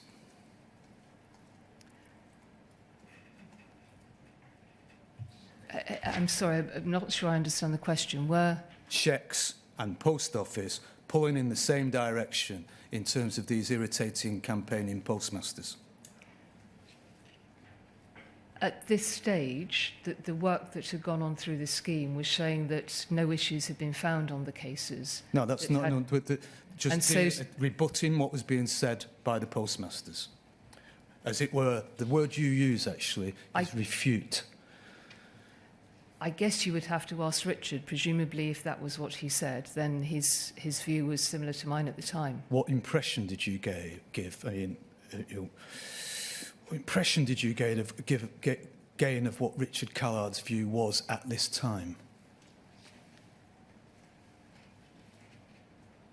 I think he was commenting on the concerns that the programme was going to present issues which the Post Office and checks felt were not going to be represented in a particularly well-balanced way. But I can't recall anything more than is here in the document. What I would like to say is that I'm very sorry. And of course, and we'll come to your apology now if we can. Thank you. If we could go to Mrs. Vennells' witness statement, please, which is WITN 010201000, and to page 481 and paragraph 1120. And I'm sorry to the document manager for reading out so much information. It's page 481 and it's paragraph 1120.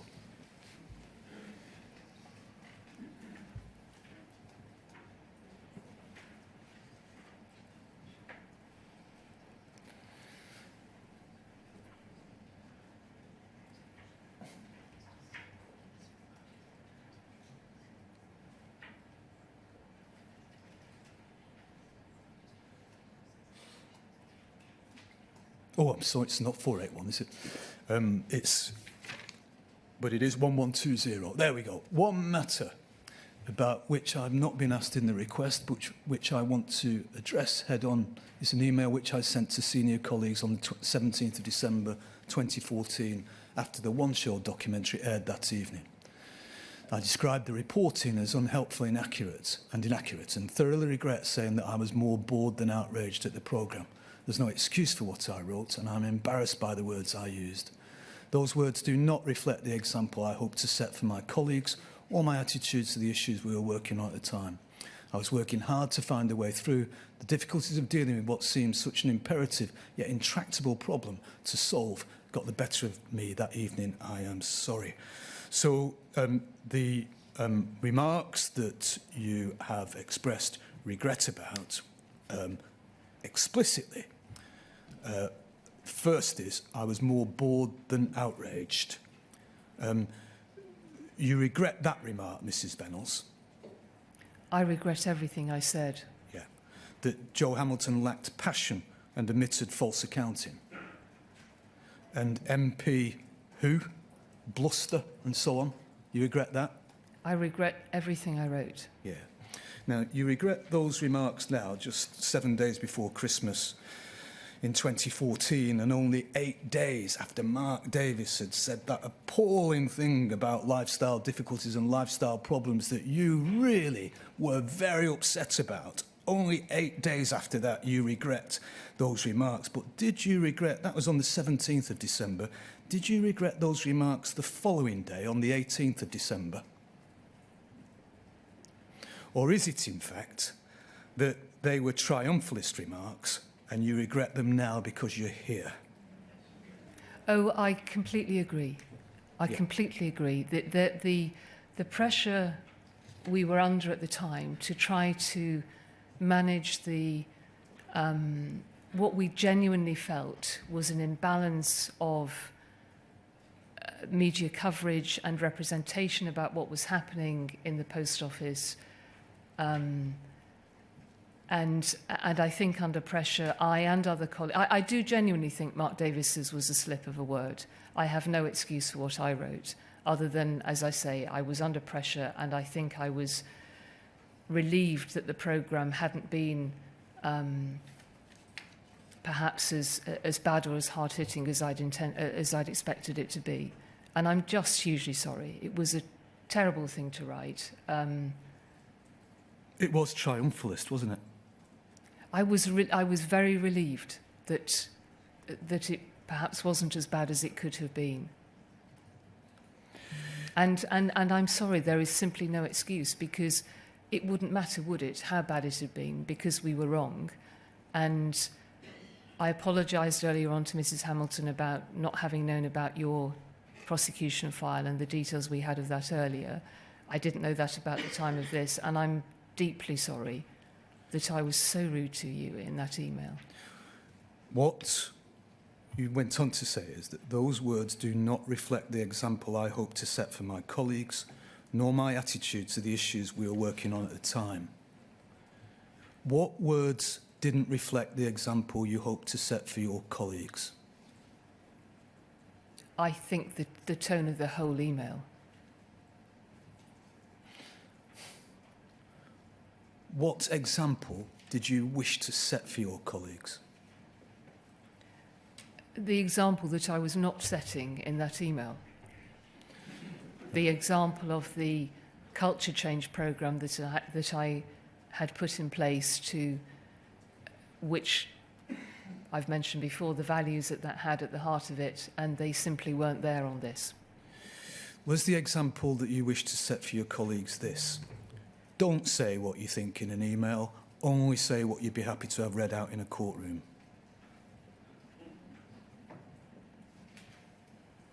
I'm sorry? Was the example, real example you wish to set for your colleagues? Don't say what you think in an email, only say what you'd be happy to have read out in a courtroom. And you'd let yourself down there.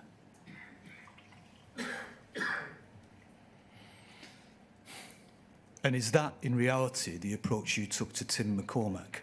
Remain calm at all times, give the appearance of politeness at all times, never give anybody the chance to say that you've been defensive or unreasonable. Is that your approach to Tim McCormack? No, this was... I made a mistake here. I generally try to approach things by the values that I wanted the organisation to follow, and this is a terrible example of where I didn't do that. Did the mask slip in this email, Mrs. Vennells? Did it? Did the mask slip? I made a mistake in this email. And is the reality that what you said here reflected the behind closed doors attitude to these postmasters? No. This is how you really felt about them. They were irritants, and it was important to refute what they were saying. No, and I know it has been chosen to be taken a different way, but my desire to share the details of the 8 cases which we talked about yesterday was completely genuine. My desire behind setting up the mediation scheme was completely genuine. This was a terrible mistake, which I'm deeply sorry for, when I was working under pressure, and I simply should not have done it. Is it not that the truth just came out this time? No, that's not the case. That's all I ask. Thank you. Thank you. Thank you, Mr. Maloney. Ms. Leake, I know you're the legal representative of Ms. Vennells in the hearing room. Are there any questions that you'd like to ask her? No, thank you, sir. Fine. Mr. Beer, are there any questions that you wish to put in the light of what's been said today? No, sir, nothing arising, thank you. Then that brings an end to the evidence of Ms. Vennells. I'm grateful to you, Ms. Vennells, for your extremely detailed witness statement and for giving evidence to the inquiry over 3 days. So that concludes today's proceedings.